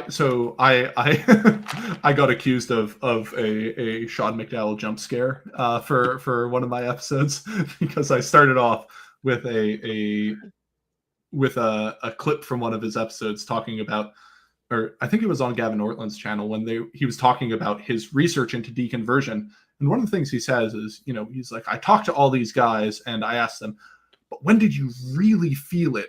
When were you really into it? Or were you not really? And like the sort of you must not have been a real Christian. Yeah, the insinuation behind this is you must not have been a real Christian. You must not have been sincere. And so like for my research, I specifically made criteria to ensure sincerity of Christian belief before deconversion. So like, how old were you when you deconverted? How committed were you? Can you demonstrate that you were committed? Like basically taking all these metrics and being like, okay, these people were very committed. They were very sincere and they still left Christianity. Was it because they were not real Christians? No, it was because of the cognitive dissonance they felt from being involved in Christianity became too much for them to handle. And the ways of resolving it didn't work. And so the only way that they can think was to leave it. Like, you know, if you just become convinced that if you think that Christianity says you must believe the earth is created in 6 days and is 6,000 years old, and then you learn that that's probably not the case. Like, Ken Ham. how are you supposed to stay within Christianity? Yeah. Right? If that's going to cause an enormous amount of cognitive dissonance, and you're just not going to be able to stay. And so it's basically looking at that and saying this is actually probably the reason why autistic people are less likely to be Christian, and not like, oh, they didn't really care. And I think like the they didn't really care about it, or they weren't really Christians, is really just a way to alleviate other people's cognitive dissonance, because they think, oh no, this happened to Dave. What if this happens to me? And they go, oh no, don't worry. This doesn't happen to real Christians with sincere faith.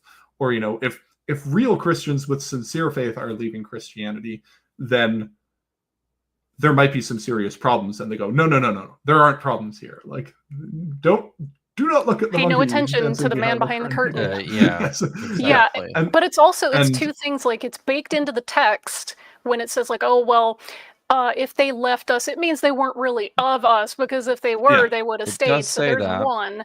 Yeah. Two, that's again people being really uncomfortable with, oh wait, you have a different conclusion?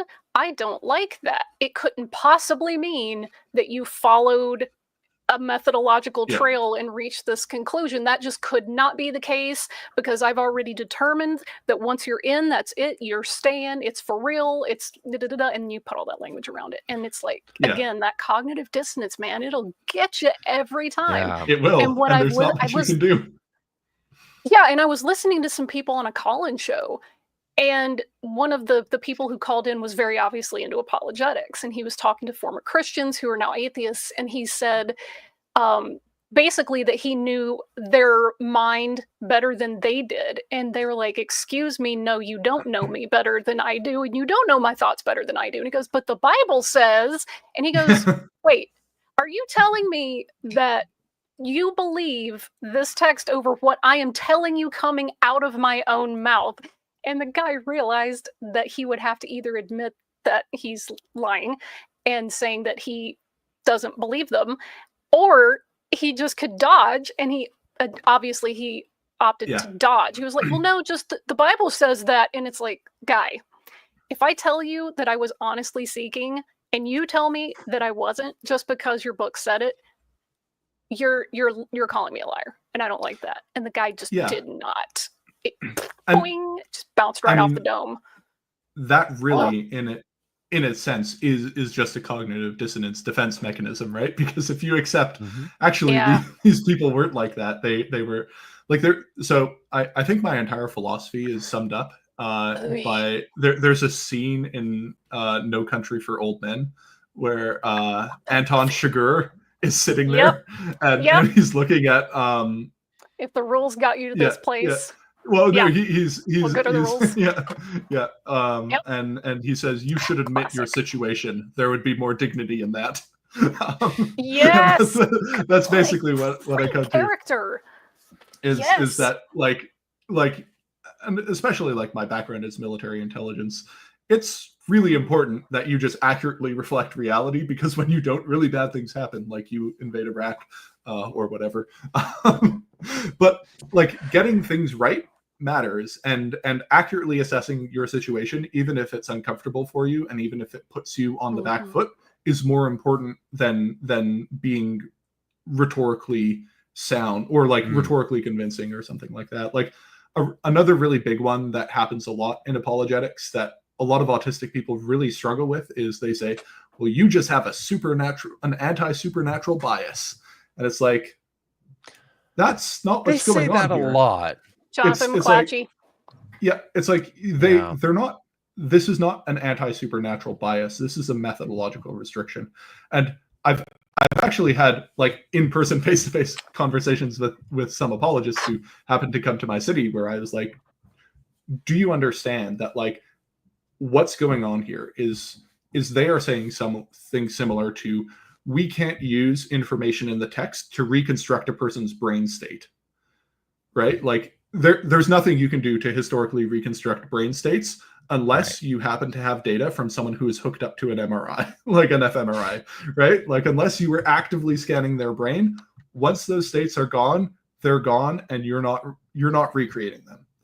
That doesn't mean you have an anti-brain state bias, right? That just means you can't reconstruct it, which is fine. And trying to explain, like, they don't have anti-supernatural bias. They have methodological restrictions that they're imposing on themselves, because when you don't impose this restriction, it creates worse results. That's what's going on. Do you understand that? And they just either refuse to acknowledge the point or refuse to concede that. They're like, oh, no, but you don't understand. Bart Ehrman has said, and it's like, okay, sure, whatever. Like at the end of the day, like that's what apologetics is. And it's actually interesting because there are actually quite a few autistic apologists out there who have stayed in apologetics, right? Like, and this often gives Christians the perception that a lot of autistic people are really into apologetics, or that it's really great for us, because there are a few prominent examples. So one example is Hugh Ross. I don't know if you've encountered him. Oh man, I've met Hugh Ross. Actually. Yeah, so Hugh Ross. Yeah, there are a few others. Some of them you probably I don't have know too. if He was other people probably know. at your university, wasn't he? I don't think he was. No. Okay. But yeah, so like Hugh Ross is autistic and super into apologetics, and there are lots of autistic people who are overrepresented in apologetics, just because a lot of we need answers, we need certainty, and apologetics promise that there are answers and certainty really appeals to a certain subsection of autistic people. But it's only a small subsection. He's one of the very rare apologists who actually has a degree in a STEM field. He does. And also does apologetics, because again, STEM fields are very much inclined to empirical evidence and things like that that you can at least repeat or try to replicate. So for him, I didn't know he was autistic. It makes sense to me that he would be like, hey, I've got this background in astronomy and astrophysics and things like that are very like empirical and mathematical. But then he also does apologetics. Yes. Because let me that seems like the logical thing for him. But there are a lot of autistic engineers and STEM guys who are super into apologetics. Because it's like, let me take my STEM training and apply it to the Bible. There should be a one-to-one correlation, right? And I'm like one of the STEM guys who's like, we shouldn't do this. And the engineers overly represented in young Earth creationism is a stereotype by this point. Because they always see design in everything, so they assume everything is designed. It's like, that's not always the case, guy. So you do get a lot of autistic people in those fields, and like one of the easiest ways to identify autistic people is like to look at their interactions, look at people's frequent interactions with apologists, and like look at the types of questions they're asking, and do like sentiment analysis and things on that, and then like if they go over a certain threshold, you just look to see if they've ever made a comment saying I'm autistic. So like that is a technique for identifying them, because a certain subsection gets really into it because it provides that certainty. And for that very small subsection, that certainty is enough to alleviate cognitive dissonance. And so they stay. It just so happens that that's a very small subsection of the autistic population. And that for most of us, the apologetics is a double-edged sword in that we get really into it, but the deeper we get into it, the more it starts to backfire, because basically the more information you get, the more you just realize there's a lot of complexity. And rather than giving you the cognitive tools to deal with complexity and uncertainty, they basically just give you, here are all the right answers. And a lot of them don't even treat it like an intellectual exercise. They treat it like intellectual judo, right? Like they use this argument, and you counter with this one. Yes. Like they threw this punch so that you throw that. Like you say there's slavery in the Bible, and so they say you can't justify your worldview, right? And it's like, this isn't even an intellectual conversation, right? You're not actually trying to get into it. You're basically just memorizing arguments and replaying them. This doesn't help anyone. Like, this isn't actually doing anything useful. Yeah. And, you know, again, if you just are a person who reads very broadly, you start to realize, oh, they're using this argument, but this argument isn't actually useful. And this argument isn't actually valid. And all they're doing is basically memorizing lists of like moves and counter moves that you're supposed to do against your opponent when they do this thing. And it leads to a sort of tactics, right? Yes. That's the name of the book by how to have Greg Koukl. Horrible bad faith arguments with right people exactly is another should be the subtitle. Yeah, how to have bad faith engagement. It really should. So I wanna move on and shift a little bit here to something that I think something that fascinates me, something that I'm really interested in is this intersection now between autism, Christianity, and then what we see in the popular conservative television show The Chosen, which I'm kind of obsessed with The Chosen for all sorts of reasons, but this is just another one. But before we get there, Jon, I did want to ask you also, because you're now again identifying as a Christian. Could you talk to us a little bit about that, about reconversion, about what it's like now for you as an autistic person who's gone through this process to be back within Christianity and what that's like for you. And then once you do that, we'll get to a couple more questions and super chats, and then we'll talk some about The Chosen. Yeah. So the very long question to try to answer. I made 3 entire podcast episodes. If you guys want they're so good. You can do that. But yeah. So a thing I should preface this with is that conversion narratives are sort of like inherently unreliable. Yes. And even myself, like, knowing this, I try to retell it, but I know that like my retelling of it is my re-remembering of a fairly significant emotional event, and my ability to like get these details all right in the right order, probably. Dude, anyway, just be skeptical. I love that you started with that. I love that you started that way. Thank you. Yeah. And so like my reconversion to Christianity is a very long process. Probably wouldn't have happened if I wasn't doing all this autism and Christianity research and just encountering so many reasonable autistic people who were Christians, who I was like, okay, I can actually be like you, and I don't have to be like this dickhead over here. So that was probably a very, very big factor in it. But a pretty major factor for it was sort of trying to morally reckon with my military service and not being able to do it with the tools that I had available. I was a super big like Sam Harris fanboy in the New Atheist movement. The New Atheist movement also filled with autistic people, like huge. Anyway, that's a topic for another day. Yeah, like it is mega autist in its overrepresentation of us. So I was really into that stuff.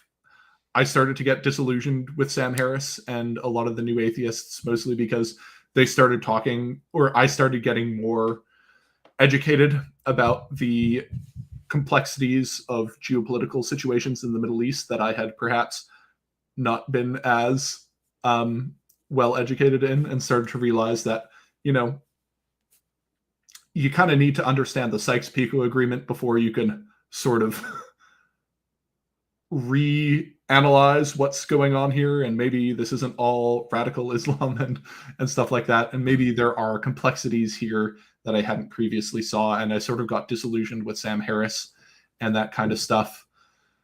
I also got really into Wilfred Owen, who is a poet from the First World War, he wrote a lot about the sort of misery and tragedy of war and how sort of horrible and brutal it is. And he did it from a very Christian perspective. And I found his ways of articulating things very resonant with me, and like particularly with respect to my previous military service and what he was talking about. I had a few friends kill themselves as a result of the stuff that we were doing, just because it causes a pretty significant mental strain on you. Not super fun in a lot of those ways. And so all those things sort of started to coalesce together. I started reading René Girard. Now, I will say I'm not a Girardian. I understand the scholarly critiques of his analysis of the Hebrew Bible before we get into this. Don't worry, I'm aware. But I started reading him and sort of rethinking my sociological interpretation of Christianity, because he sort of reconceptualizes Christianity in a way that I found interesting. And while I'm not a Girardian, reading that sort of shifted my thinking. And then finally I read Simone Weil. And Simone Weil is a Christian mystic who was almost certainly autistic. I know there are issues with retroactive diagnosis that we're about to get into. But given that we have so much information about Simone Weil and her life and everything related to her, and like detailed biographical information and all their diaries and things like that, I'm not going to say she was autistic. She just resonated with me in a way that no one else did, and a lot of her writing. And she does have a lot of like very problematic things to say about Judaism. Like she was a convert from Judaism. Yes, but again, Christians saying anti-Semitic stuff probably isn't super surprising to anyone. Yes. Yeah, really. Who could have thought? Shocked Anyway, Pikachu face. I found her writings about suffering and affliction very moving, and I started to feel more resonant with Christianity and started to want to become a member, or come back to being a member of Christianity, because of the way that certain parts of Christianity and the way they talked about things really resonated with me in a way they previously hadn't. And so I just was like, okay, I think I actually want to do this again now. And so then I basically I had been going to an Anglican church just as an atheist, just because I'm a weird autistic guy who likes liturgy and patterns and stuff. And so then I just thought, screw it all. I'll actually just hard commit to this and just see if I can do it. And I did eventually just like figure out a way. But like I don't feel like I can prove this at all. Like I am like the opposite of convinced about apologetics. If you haven't been able to tell, I'm like, this is not good. Most of my like philosophical orientation would be somewhere in the postmodern school of analysis. I don't think I could accurately call myself a postmodernist, but I think a lot of the postmodern critiques of empirical reasoning are valid, and a lot of the sort of postmodern ideas of that are ones that I find particularly interesting. And a sort of postmodern analysis of Christianity, retrospectively synthesized with like Wilfred Owen and Simone Weil, is what managed to make me come up with something that I could reasonably call Christian. And so I just kept going to the Anglican church and have been for a while. And at a certain point, I'm like, okay, I'm on the boat now. I guess I'm a Christian again. Cool. Didn't expect to reconvert. Didn't really think I would, but just sort of all those factors convalesced and collated to me coming back to Christianity. Yeah, that's kind of how it happened. It's really fascinating that there used to be a very prominent strain of Christian mysticism that Protestantism overwhelmingly rejected And I We're feel bringing like it back. in some ways that was to the detriment of people in Yes. Protestantism, because Yes, like, I think it was. mysticism, it can feel very nice, and that honestly can be a draw to a lot of different traditions, is like a mystical. A lot of aspect of it. autistic Christians are very interested in Christian mysticism, Yeah. and and especially that is autistic women. rich history. Hmm. Yeah. Yeah. Like, I mean, autistic women are Esoterica did a most whole drawn to it. video Yeah. on Hildegard of Bingen, and there's a lot of female Christian mystics, and a lot of them have, you know, these just intense experiences, and they write about them, and you don't find a whole lot of that in Protestant Christianity, and it feels kind of empty in some ways. Like there's something not as magical about it. And I don't mean that in the magic sorcery sense. I mean something that's special. It feels like something's missing, and I would love to see a kind of resurgence of like non-harmful mystic. We're bringing it back. People, I'm you know? gathering all the weird autistic girls together. We're gonna pour all our thoughts into a document. We're gonna get the weird autistic girl squad together. We're gonna bring back Christian mysticism. It'll like that's so funny. Well, that feels. I frequently joke about that, but wow, that's awesome. You know, and John, something else that you said really, it also got some people really like engaged in the chat, was talking about the kind of trauma that people who are in military service go through, and the kinds of like psychological impact things that has on them, and just in America specifically, our healthcare system is just gross. It's broken, and it's awful. Super cliche at this point, right? Like it is to say, but we really do not take care of our veterans. Like my brother's a combat veteran, my dad was a combat veteran, my stepdad, my great grandparents. Like I have so many, and every time I've ever had to engage with the VA, it is miserable. Every single time. And pretty much every vet will tell you that. It's miserable. And I'm like, this was specifically set up to take care of just veterans and like maybe their nuclear family. And it's awful. And then we go, oh, why are there so many homeless veterans? Because we don't take care of them. And I just, there's a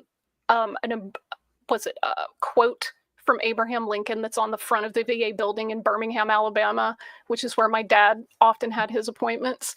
And it's to care for him who had borne the battle, or something like that. I'm like, wow, we're not getting that goal achieved, are we? Yeah. Our current solution seems to be really hope they manage to figure it out themselves. And like, I mean, it's sort of cliche at this point to be like, guy goes through the military, kind of gets fucked up, and then converts to Christianity as a result. Like, I fully recognize it might just be me straight up just coping. I don't know. Maybe that is what the actual case is, but I'm sort of the opinion of if it's stupid and it works, it's not stupid. So just at this point, it makes sense and it works, and so I'm going to keep doing it. But yeah, I also think that like I fully understand why people wouldn't want to. Like I don't know, as an atheist for like 10 years, I completely get it.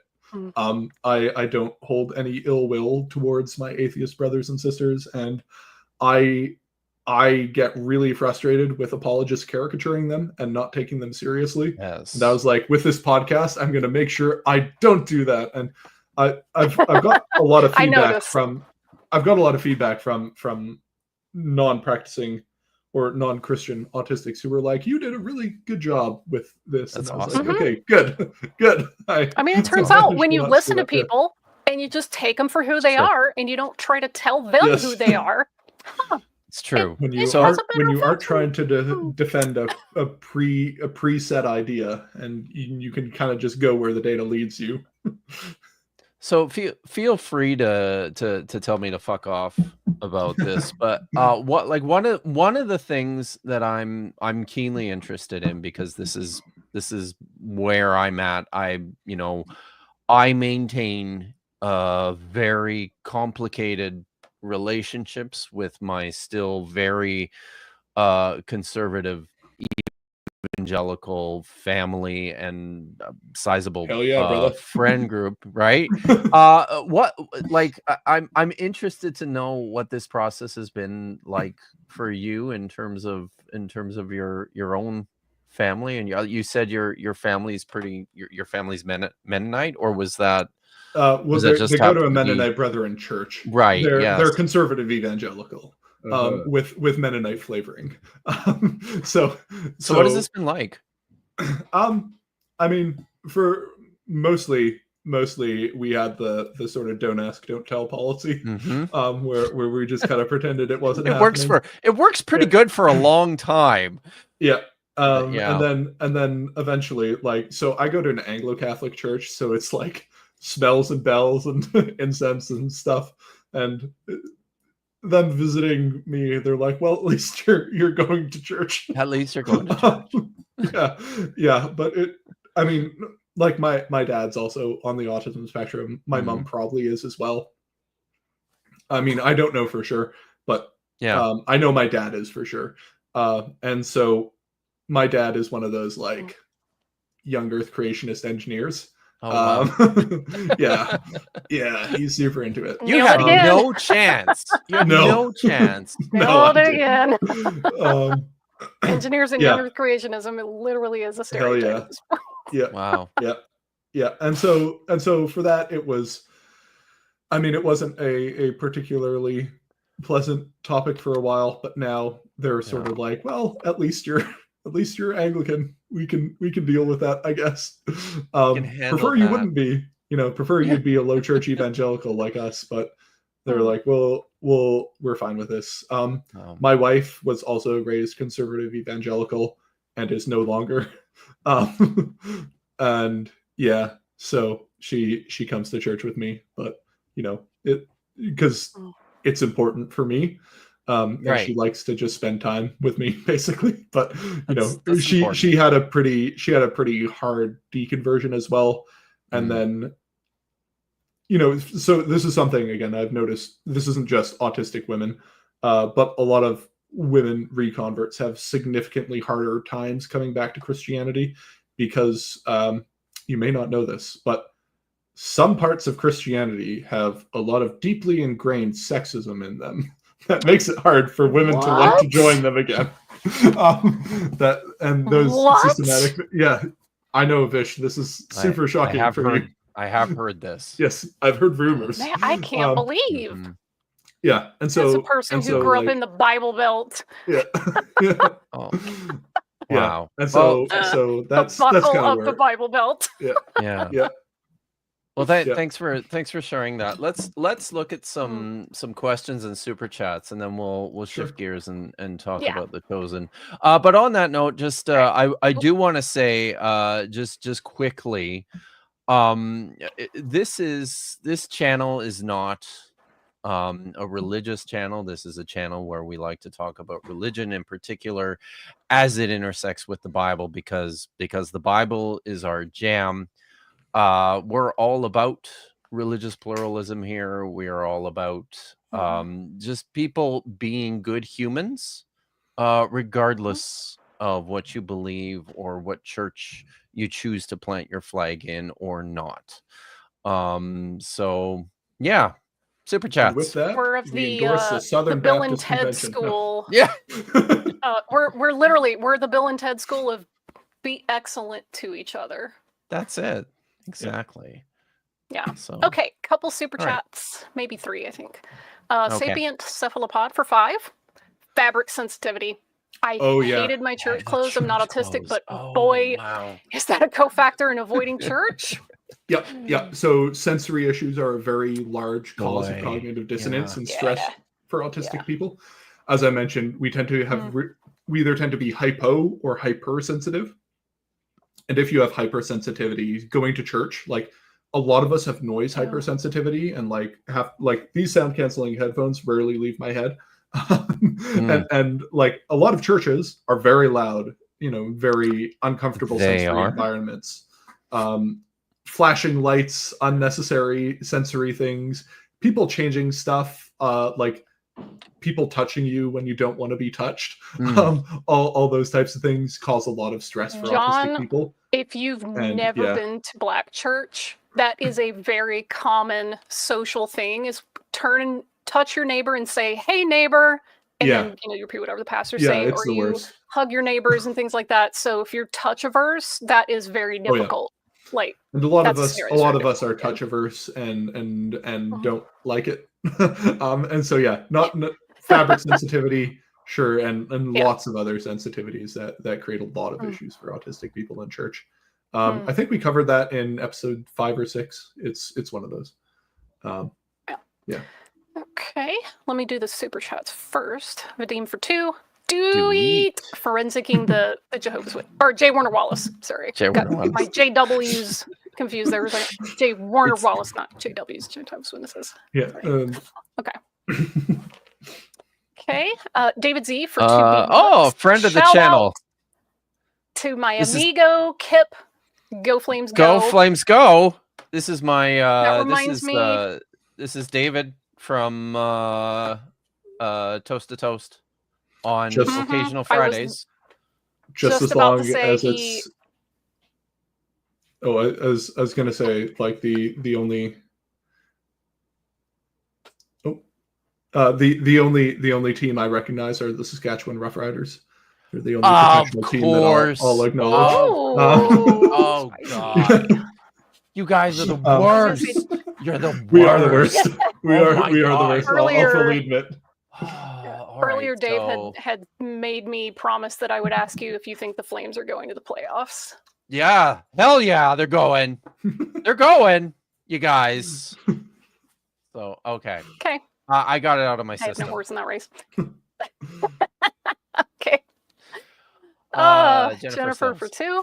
Thank you for this talk. Very happy to oblige. David for $4.99. A different David. Your descriptions of autistic deconstruction was like you knew me personally. I'm wondering if I'm on the spectrum. This video is deeply relatable. I've got a great podcast you should check out. Yeah. It is it's pinned in the side chat. Pinned in the side chat, guys. It's linked in the description. It is very funny. One of the comments I often get from people is like, "How did you read my childhood journals? I thought I burned those." You know, things like that. I do get those comments quite a bit. Yeah. Earlier, he said, "How is this guy sharing details about my personality without ever meeting me? Crazy." Well, you see, I used to work in intelligence, and so I have a drone surveillance network that I've been following you with. That's how I know. Drones again. Yeah, whenever you see a bird, it's actually one of my drones that's spying on you. Birds aren't real. That's how I know. Drones. Yeah. Andrew commented earlier, Sean McDowell is definitely why autistic people stop being Christian. He is certainly one factor amongst many. Yeah. I don't know many who positively speak of him. I'll say that.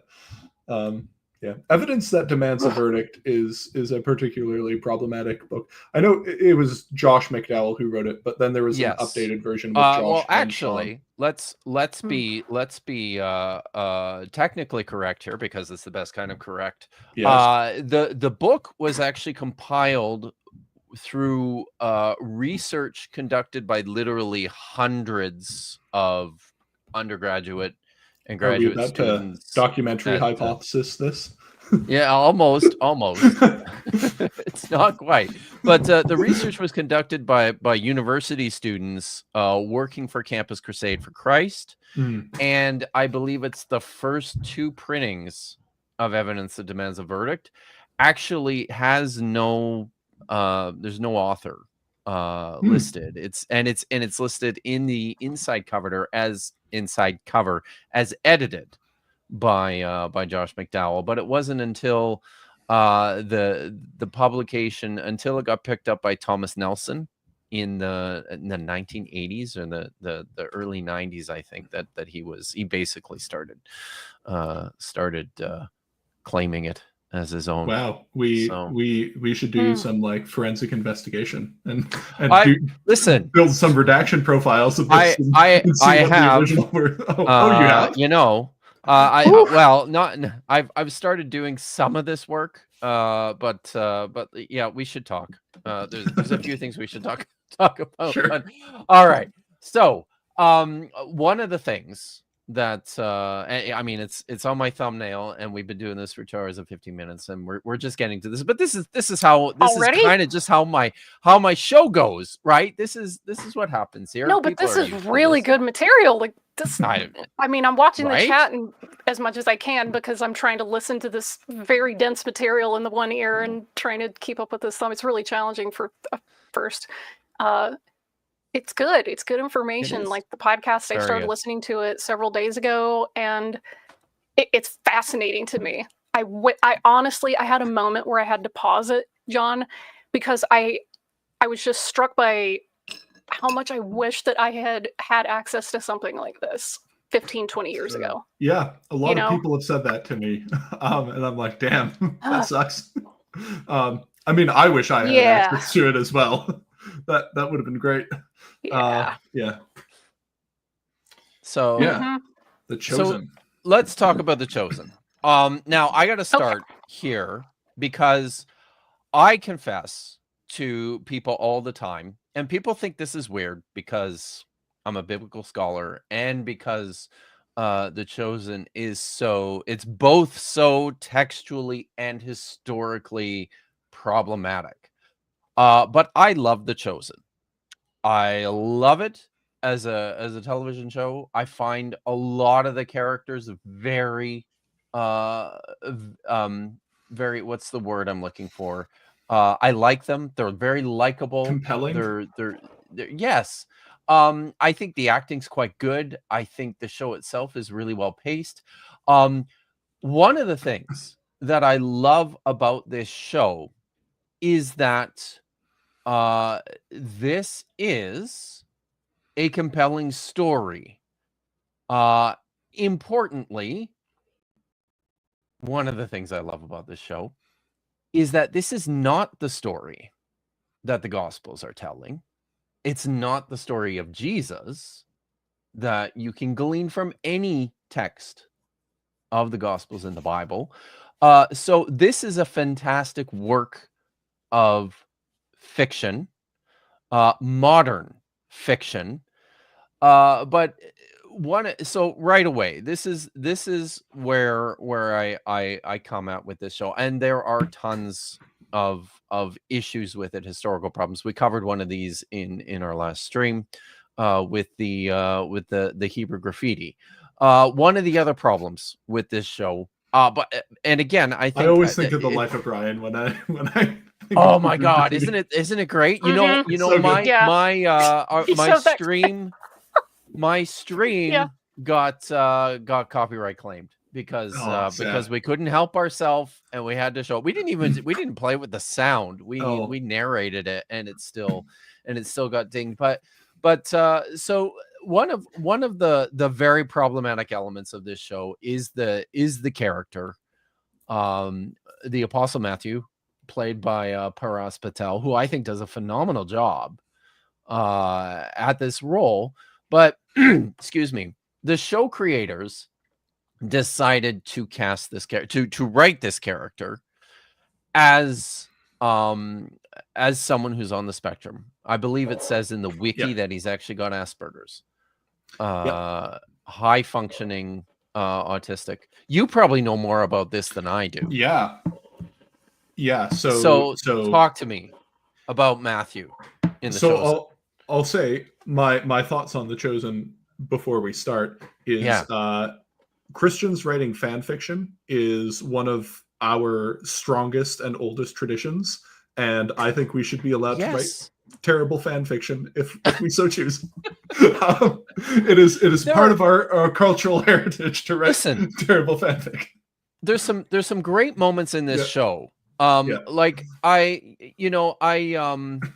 only seen the first 3 seasons because I won't pay for it, but and that's all that's available. But the very last episode in the 3rd season is Peter stepping out of the boat onto the Sea of Galilee, and catching Jesus's hand. This whole scene, the way it's set up through the season, the way it's paced in the moment, the way it happens, it's very moving. Like it's really, really well done. It's good. It's it's good modern fan fiction. I mean, it's no Assassin 33 AD, but are you familiar with Assassin 33 AD?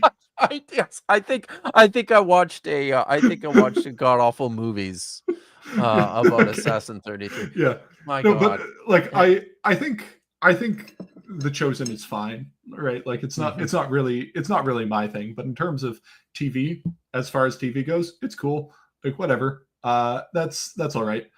But yeah, so I first found out about The Chosen not because I was trying to watch The Chosen, but because I have a whole bunch of like alerts set up to just notify me when things are happening. And I noticed a lot of autistic people commenting about The Chosen. And I was like, this is weird. Why is everyone so into this show? And then I started realizing, oh, Matthew is autistic. Like I didn't even have to read any of the wikis. The way he acts, the way he presents himself, all of these things. It's like, this is so obviously a typecast autistic person. And then if you look at the comments of these things, so if you go on any YouTube videos that are just compilations of Matthew and you read through the comments, it'll be like, I'm autistic and I love this. I'm autistic. Oh, this is so relatable. And so like there's a part where I am sort of sympathetic to the portrayal of Matthew as autistic. And I have very complicated thoughts about this, right? Because autistic people within Christianity aren't having a good time, right? Seeing other autistic people who are in Christianity and thriving isn't really something you see a lot, and there aren't really a lot of great examples of it. And so, especially for younger autistics, so I used to work a lot with autistic teenagers, a lot of them found this portrayal of Matthew very comforting, and they felt like them being represented in this was meaningful to them. And so to that extent, I'm like, sure, you know what? Representation is fine. It's good in some cases. And if you look at the intended effects of it, the intended effects are pretty clear that they meant to represent autistic people, and many autistic people, mostly conservative autistic Christians, are feeling represented by it and are feeling less alienated from their fellow man through this, and they are able to express their feelings of having autism to a conservative crowd who would normally not be open to this type of thing, and now they are more open to it because they see Matthew in this context, and they are better able to appreciate their teenage son who's a bit weird. And so in that sense, I am like, this is fine. This is all right. But it gets more complicated, right? Like if it stopped there and Matthew was just happened to be an autistic guy in the show, I would probably have no issue with it. I mean, I'd still probably find an issue with it because I'm super pedantic, but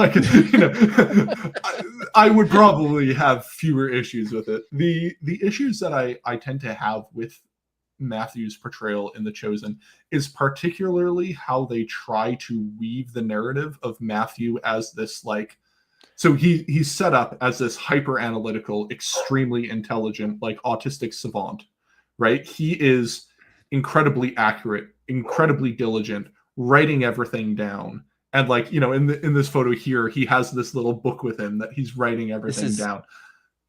These are actually wax tablets, right? Yes. Which is what oh goddamn, I don't know why. Sorry, I'm having. There we go. Okay. Sometimes Siri just comes on. My headset. Sorry about that. So these are wax tablets, which I mean, kudos to them for recognizing how scribalism kind of worked in antiquity. So because the writing materials are expensive, so he's got like a stylus with his wax tablets to jot things down. And then it's a non-permanent record, right? The idea is it's like your little notepad, and then you you know, you go home, or when you've got something more permanent that you're able to write on, you know, this is where you do your constructions. But yeah, this is part of the trope, right? Yeah, and so they're basically setting this guy up to be like this, you know, autistic savant, like a autistic super genius, which is a super common character type within media, right? Like when you Ever since Rain Man. When you look at popular representation of autism in media, it's all these like super intelligent, super accurate, always right autistic savants. Very much not what autistic people are actually like in real life, by the way.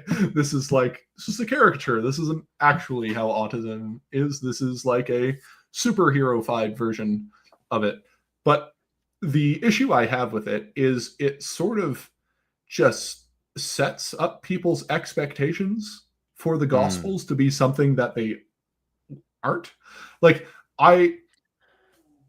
it's trying to show you a narrative of hyper-specific accuracy, right? Because they're basically laundering the Gospel of Matthew, or assumed to be the Gospel of Matthew. That's assumed what he's writing, right? And they're laundering it through the reputation of like an autistic super genius. And they're saying, what you're getting here is this highly precise, super accurate part. And that kind of just feels gross to me a little bit. Exactly. That part just feels like a little like, wish you wouldn't have done that part.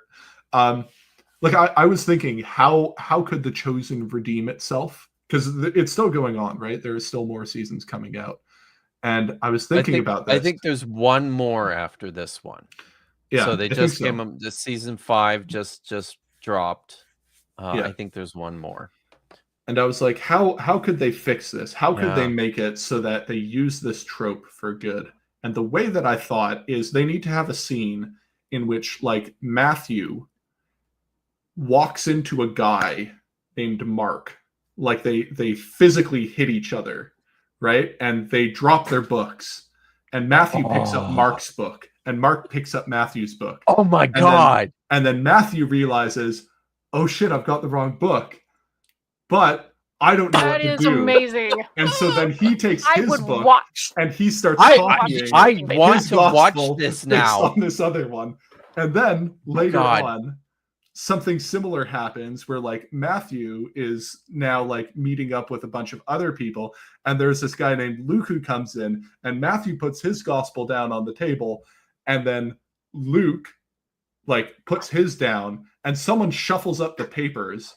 And now they have this situation in which they don't know whose was whose. And so they kind of just each take parts of it. And then they go back and they realize, oh, I got the wrong thing. I now need to fill this in. Anyway, if they did that, everything would be completely forgiven. And I'd be like, you know what? You've accurately, like, you've given a lore explanation for the synoptic problem. This is what I'll accept.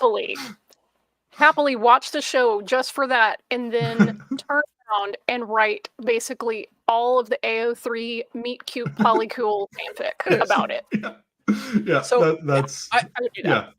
I'm interested to know what you think. Do you think the writers or the writer or whoever it is who's written Matthew, do you think they have some familiarity with autism and how it works itself out?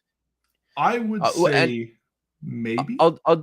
Because so one of the things after listening to your podcast and then going back and watching through, like I wanted to throw a whole bunch of clips together, but you know, we can't because, you know,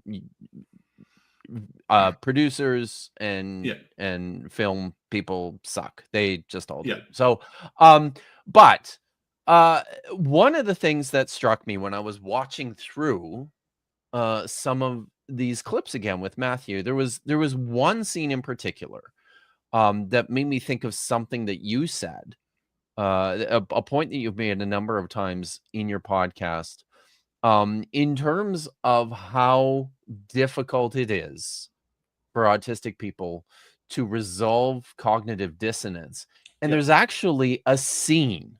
There's a scene in the show where he's talking to his mom, but it's turned on its head too, right? Like this is the part that I don't like, but I'm onto you, Dallas Jenkins and the Toes, and I know what you're doing here.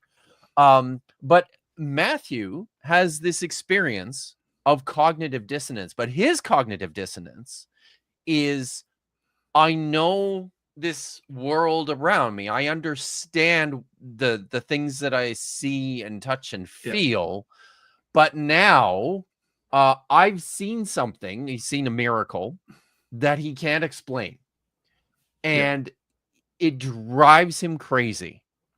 And it becomes kind of like, this is it's sort of a something that builds up over like the first 7 episodes of the show before he actually meets Jesus and is called by Jesus. So it's almost like the same thing that happens in what you've described with autistic people who encounter Christian apologetics and end up suffering through this existential crisis as a result. But they've done it in the reverse, right? They have, yeah. And so, like, I think that characterization of autism, if you actually witnessed a real miracle, is probably fairly accurate. Like, that's probably what I'd do. I'd freak out a bit. Yeah, right. Yeah, right. Like, but in terms, like, like you said, it kind of doesn't feel right in a way, because what they're doing is they're basically setting up, there is this guy who cares about precision, who cares about the natural world, who, like, you know, every single apologist has I was this massive skeptic, the hardened atheist. Yes. Yeah, like the case for Christ, that's the whole narrative behind it. You know, and I was just shocked by the evidence. And J. Warner Wallace, same thing. Like, I was this hardened atheist and I was shocked by the evidence. And they're basically doing the same trope, right? But with an autistic person who is this, like, the sort of height of analytical skepticism. Like, when you look at autistic people and you look at, like, rigorous, systematic, hyper skeptical, hyper analytical, that's like, you're describing a lot of autistic people. Not all of us, of course, but a non-trivial chunk of us. And it's like, what's going on here? Sorry, my headphones just died. Oh dear. What he was saying about the hardened atheist stereotype is that so far I have heard very, very rare exceptions to this. I was a hardened atheist, and I was convinced by the evidence, and I became a Christian. Like, 99% of those guys grew up under Christian hegemony. They grew up going to church, but then they just quit going to church for a while. And to them, that was hardened atheism and living in sin. That they just didn't really go to church for a while. Or they were hardened atheists when they were like 17 years old, right? Yes. So right. Yes. And then they had whatever experience they had, or maybe they married somebody that was more devout than they were, or just there's a whole number of things. And then they decide, it's also hey, really maybe I'm going to try it or like, whatever, but it's just...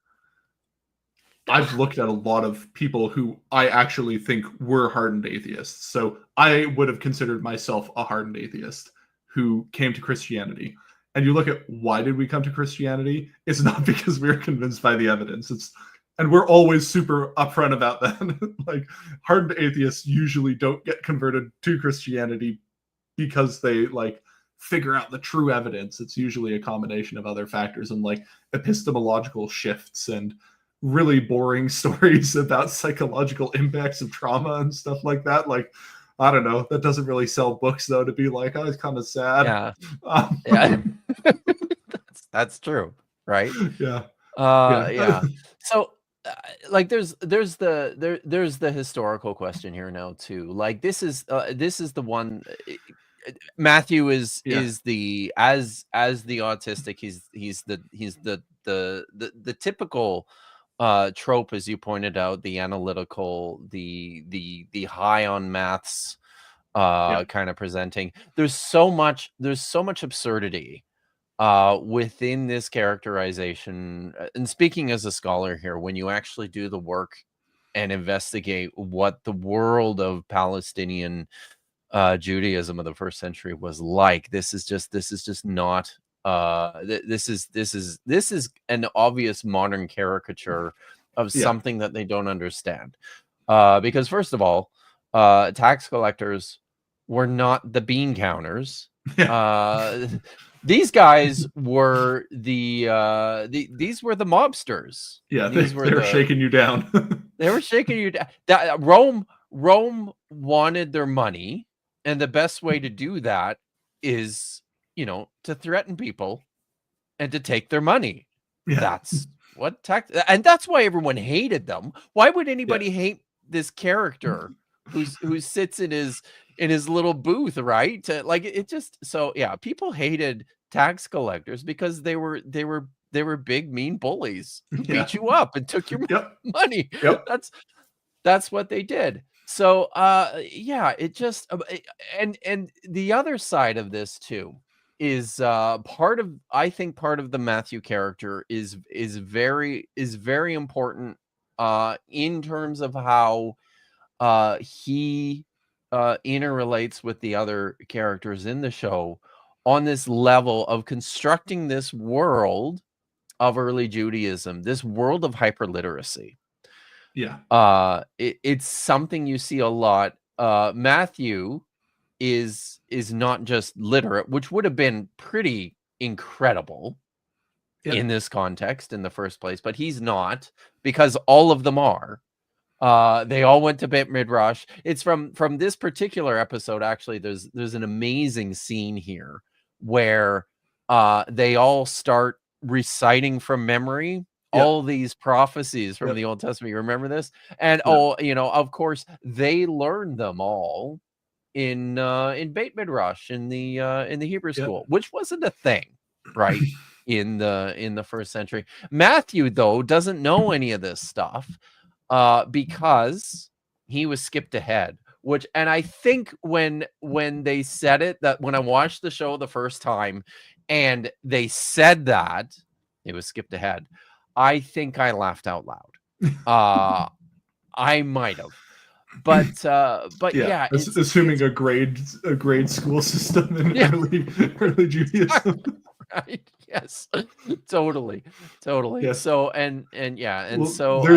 there's also a scene. This is just something that bothered me for some reason, and I was like, God damn it. Where one of, I forget who it is, someone's talking to Matthew and they're trying to explain jokes and things like that. And he says, I'd like to tell you a joke, but it's too corny to explain like a joke. Corn was a crop from the New World. They wouldn't have known about corn. You should have said cheesy. Anyway. Cheesy. Very good. Thank you. I was just about to say, they don't know what corn is. They don't know what corn is. Centuries and centuries later, that maize would come to the old. I can forgive that's one of those things that I anachronisms, exploit as a loophole. That certain branches of Jews eat corn during Passover because corn wasn't around when we were discussing like these legal rulings about like, hey, what's okay to eat during Passover? What kinds of things that count as leavening, and corn's not in there because they didn't know about it. So we're like, so many things. Well, we just have no idea. Yeah. There are all sorts of things like that. But it's like, why did you have to choose corn? Anyway. Wait, isn't this the show that had Jesus wearing a tallit with rabbinically tied tassels? Isn't that this show? Yeah, and it's not just him. There's a couple of characters. Okay, I was gonna say again, that's also centuries out of date. It's hugely problematic, and if you're hung up on those sorts of things and not a chill guy like I am, it's gonna it's gonna drive you crazy. But so now this is something. I think you have said that this is a character that certainly resonates with a lot of autistic people in your research. Do you get it on the other side too, like from those who have deconstructed and from those, like what does this look like, or does it? Most people who engage with the Chosen aren't really deconstructed. That's fair. You know, or that's haven't. Fair. So the vast majority of it. However, in preparation for this show, I did put the question out to quite a few autistics who I know who knew this, and generally Thank you for speaking, doing that. Yeah, generally speaking, the like answer from the skeptics is like a poorly concealed eye roll. You know, like this is so stupid. That type of thing. But like it's sort of an ill-concealed, like, I don't know, this is dumb type of reaction. But it's, generally speaking, there's also a bit of an ick factor where a lot of us are like, this feels kind of gross. Like, this feels like you're kind of appropriating a disorder that a lot of us struggle with in order for apologetic purposes, right? Yes. Create a world that didn't exist, to manufacture a scenario that never happened, to make people feel more comfortable about a historical reality that doesn't exist. And like, as much as you can make the defense, this is just a TV show, right? Like, everyone knows this is fan fiction. It is, but people think it's a historically accurate fan fiction. And like, in the way, it shapes people's perceptions, and it shapes them. It'll shape their perceptions, where like, you also get into like a lot of the McGrew style apologetics about what we could know about Matthew actually being a tax collector. So he was an eyewitness. Like, he talks about all these numbers and stuff, and he's the one with the most numbers and the most specific knowledge of coins, and just stuff like that. I mean, it's very smart. Yeah. It's playing into that whole thing, which I just kind of find, I don't know.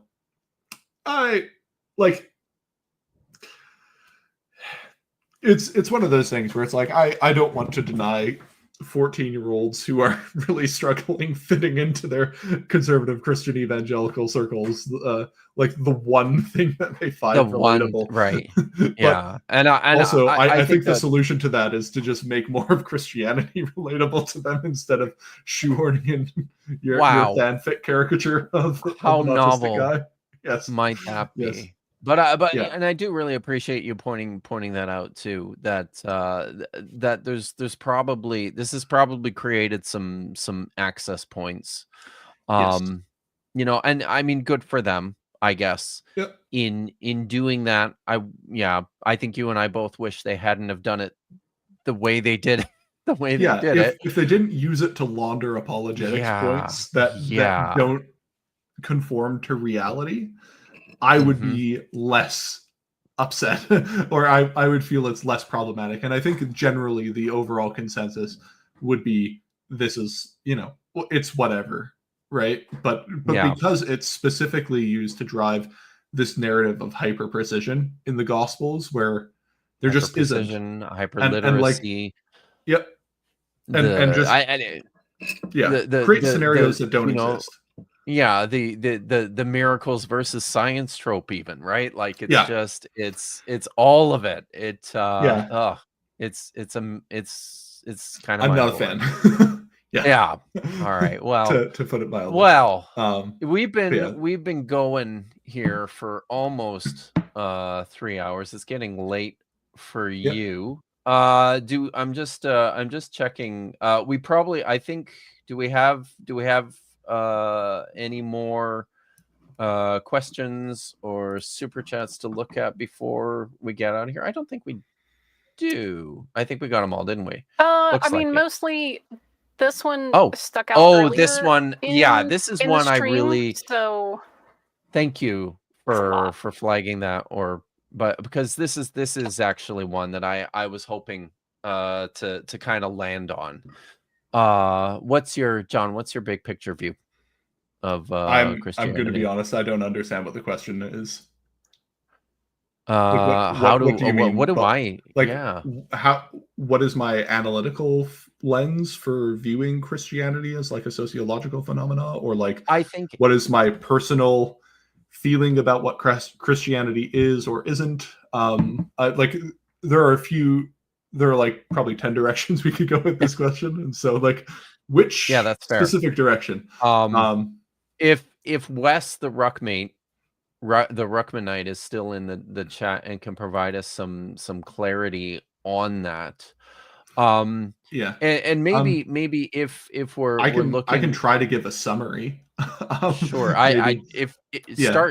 Do that, and we'll see if he comes up with something. So I think Christianity is a complex set of sociological phenomena that intersect with religiosity and a specific historical tradition that has changed and evolved over the last 2,000 years, and that what Christianity is a set of different traditions, some of them of which are internally contradictory or mutually contradictory and don't all quite work together in the same way. And Christianity is basically a set of these ideas that revolve around the person of Jesus, specifically his life, death, and resurrection, and what those things particularly mean in a sort of metaphysical sense.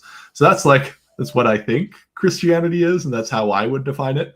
And you know, there are lots of other historical contingencies. One thing that really bothers me about Christianity, well, Christian apologetics, is an insistence on something called Christian innocence. Basically, Christians didn't do anything wrong, and if they did do something wrong, they're not true Christians.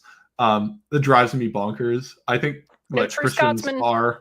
Yeah, Christians are responsible for a lot of terrible things. I mean, like on the slavery question, I think Christians didn't do particularly well, to say the least. Like, just I don't know how you could read about Christianity. It's pervasive.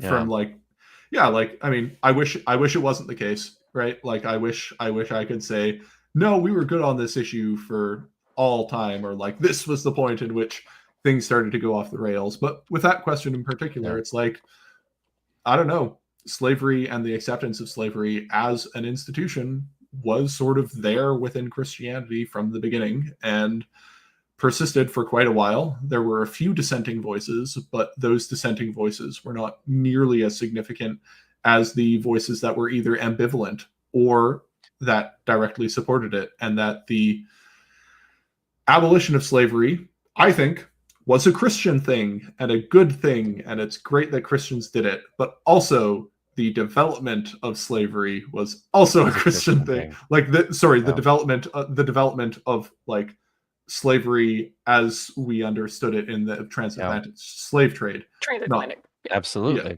Not slavery as a whole. That's not necessarily Christian, but like there were Christian slaveries, right? And we did that, and that sucked. We shouldn't have done that. And you know, inspiring philosophy said. Yeah. The Christians get rid of slavery. Not for almost 1,800 years they didn't. Yeah, and it's like I wish we would have been better about that. I wish we had a tendency to suck less on questions about like gender and sexuality and things like that, but we didn't, and we historically haven't. And I don't think there's a way that you could divorce those from the Christian tradition, and you sort of have to live with the fact that there are going to be tensions within the tradition of things that are pro-slavery and things that are anti-slavery, and your job as a Christian is to not deny those things, but to accept those things and then choose the one that you think is right, which in this case, I would say slavery abolition, good. Controversial take, I know. Slavery bad, slavery abolition good. You know, yes. In today's world, yes, unfortunately, doesn't go without saying. It kind of has to now. So, yeah. All right. Well, thanks for that. We got one more here that just came in from Budding Hebraist, Chuck KV. Thank you for the super chat. I prefer the term neurospicy. Good conversation today. Thanks for the insights, and only ever use your counter forensic powers for good. That's Don't worry. I do he just digital put some black forensics tape and over his incident camera just in response case. now. Oh, Yep. okay. Do that. Always cover your webcams or have webcam covers. Boy. Oh my God. Look at that. Yeah. So the term neurospicy actually comes from a joke from autism forums in the late aughts, by the way, if you didn't know. I did not. So there was the term mild autism that people use to describe like Asperger's syndrome when they were comparing it to like, they're comparing autism 1 to autism 3, and they would say, well, you have mild autism. And then people with Asperger's got really annoyed and were like, this autism isn't mild, it's spicy. I have spicy autism. Anyway, so that's I don't know if that's exactly where it came from, but I was on those forums in the late 2000s, and I remember seeing and making those jokes. But yeah, anyway, that's where that comes from. It's a inside joke about the condition being mild. No, it's not mild, it's spicy. Spicy. Yeah. Excellent. Well, once again, guys, the podcast is pinned in the chat. You can find it in the comments. Go watch, go listen. It's excellent. Do you have anything? You're still making shows, right? Yeah, for the podcast. Basically, I'm just doing Q&As. So when people I published the first 10 episodes as like the main body of research that I wanted to put out there, but people kept asking me lots of questions, and I said, ask me your questions, and I have lots of data. So like if I didn't cover a topic you wanted me to cover, I'll cover it now. And so I'm sort of just doing ad hoc Q&A episodes where I answer people's questions. Like I published the episode and everyone's like, what about gender and sexuality and autism? Tell me about it. Everyone wanted to know. And like everyone wants to know things about gender and sexuality. And so I did 4 extremely long episodes going through all of the complicated minutia of autism and experiences of gender and gender identity and sexuality and views on things like feminism and abortion and things like that. So if you wanted to know about why there is a autistic Christian woman to radical feminist pipeline, I answer it there. Wow. Yep. So that's what I'm doing now. If you would like to hear my unhinged takes, you can find me on Twitter at Christianity on. I'm not particularly serious on Twitter or on Blue Sky, same handle at Christianity on. But yeah, I also have an email, so you can email me if you want to chat more one-on-one. I don't, if you found this interesting and you want to talk more with me, or if you think that I can help you or have anything like that, you can email me christianityonthespectrum@gmail.com. Yeah, I'll just say I can't diagnose you. I'm not a professional clinician. I'm a guy with a computer who knows a lot about autism and the intersection of autism and Christianity. I can't tell you if you're autistic or not. Sorry, I can't answer that question. People ask me it a lot, though. Yeah. You started a Discord server too, didn't you? Yep. I also have a Discord, so you can email me if you want a link. We do gatekeep the Discord a bit, so you have to accept and acknowledge the rules before we'll let you in. But other than that, it's a good community of people, of both Christians and it's mostly Christians, but there are some ex-Christians in it who are great people who we like to have chats with. I won't. As you can see, I am myself dealing with rashes. It's rosacea. It's not a rash. It's a weird thing. A lot of autistic people have rosacea. Oh, interesting. Wow. Does one need to be autistic to join the Discord? No. I don't know why non-autistic people would want to join the Discord, but if you do, you can. Yeah, if that's something you're interested in. Yeah. Awesome. Sure. Well, once again, thank you so much for keeping me up to date on your research, for making the podcast, for coming and hanging out with me and my people for a few hours. It's a great time. Awesome. So do a J. Warner Wallace Wario episode. Dude, I seriously, I'm serious about this. We need to talk about that. Yeah. So sure. yeah, before we head out here, what's going on Saturday? I'm gonna be back. Vish and I are gonna be back on Dapper's channel. They helped me rediscover the will to keep going. So we'll we had to talk try. From the ledge. We'll try again with if you didn't know, John, we are over on Dapper Dinosaur's channel. We are reading through and reviewing Bodhi Hodge's book, The Tower of Babel. Bodhi Hodge, famous. I'm sure it is full of deeply accurate information that is contextually appropriate and properly scoped to the modern consensus speculation and critical scholarship. At all. Yeah, that sounds exactly what I would expect from that book. It's a surprisingly big book. I'm shocked how big this guy is. Academically unimpeachable. It's like Gary Habermas's volumes on the resurrection. Yes. Oh, very impressively large books. And that is about all I can say positively about them. Very true. Very true. Paul Agia uses them for doorstops. So if you got a lot of really heavy doors. Yeah, I could see that. I could see that being a particularly good use of that. You can probably get cheaper doorstops though. That's probably as well. I don't know what the doorstop market's like. On a more exciting note, guys, I am happy to report today's the 20th. So we're looking at 2 weeks.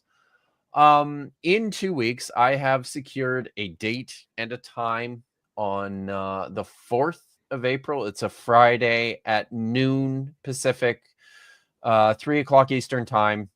I'm gonna hear about this, as I always do, from my friends who can't watch in the middle of the afternoon, but sometimes scheduling is out of my control. And this is one of those moments when you have the opportunity to have David Carr, professor of biblical studies from Union Theological Seminary, and the author of many fabulous books on scribal practices, on the formation of on source criticism and tradition criticism in the Pentateuch. Professor David Carr is going to be live on my channel from noon to 2 Pacific time, 3 o'clock to 5 o'clock Eastern time on the 4th. Awesome. And we're going to talk about source criticism. We're going to talk about the documentary hypothesis, and we're going to talk about bad apologetics insofar as the source criticism of the Pentateuch is concerned. Come with your questions, please, because this is a great opportunity to pick the brain of a luminary in the field who's going to be Moses on my channel. Well, that's a take, right? That's certainly a take. It is one of the takes. It's one of them. All right. Well, thanks everyone for coming, for hanging out with us. I hope everyone has a great evening and a great weekend. And I think with that, I will just say, as I've become accustomed to saying, Hat Sikva.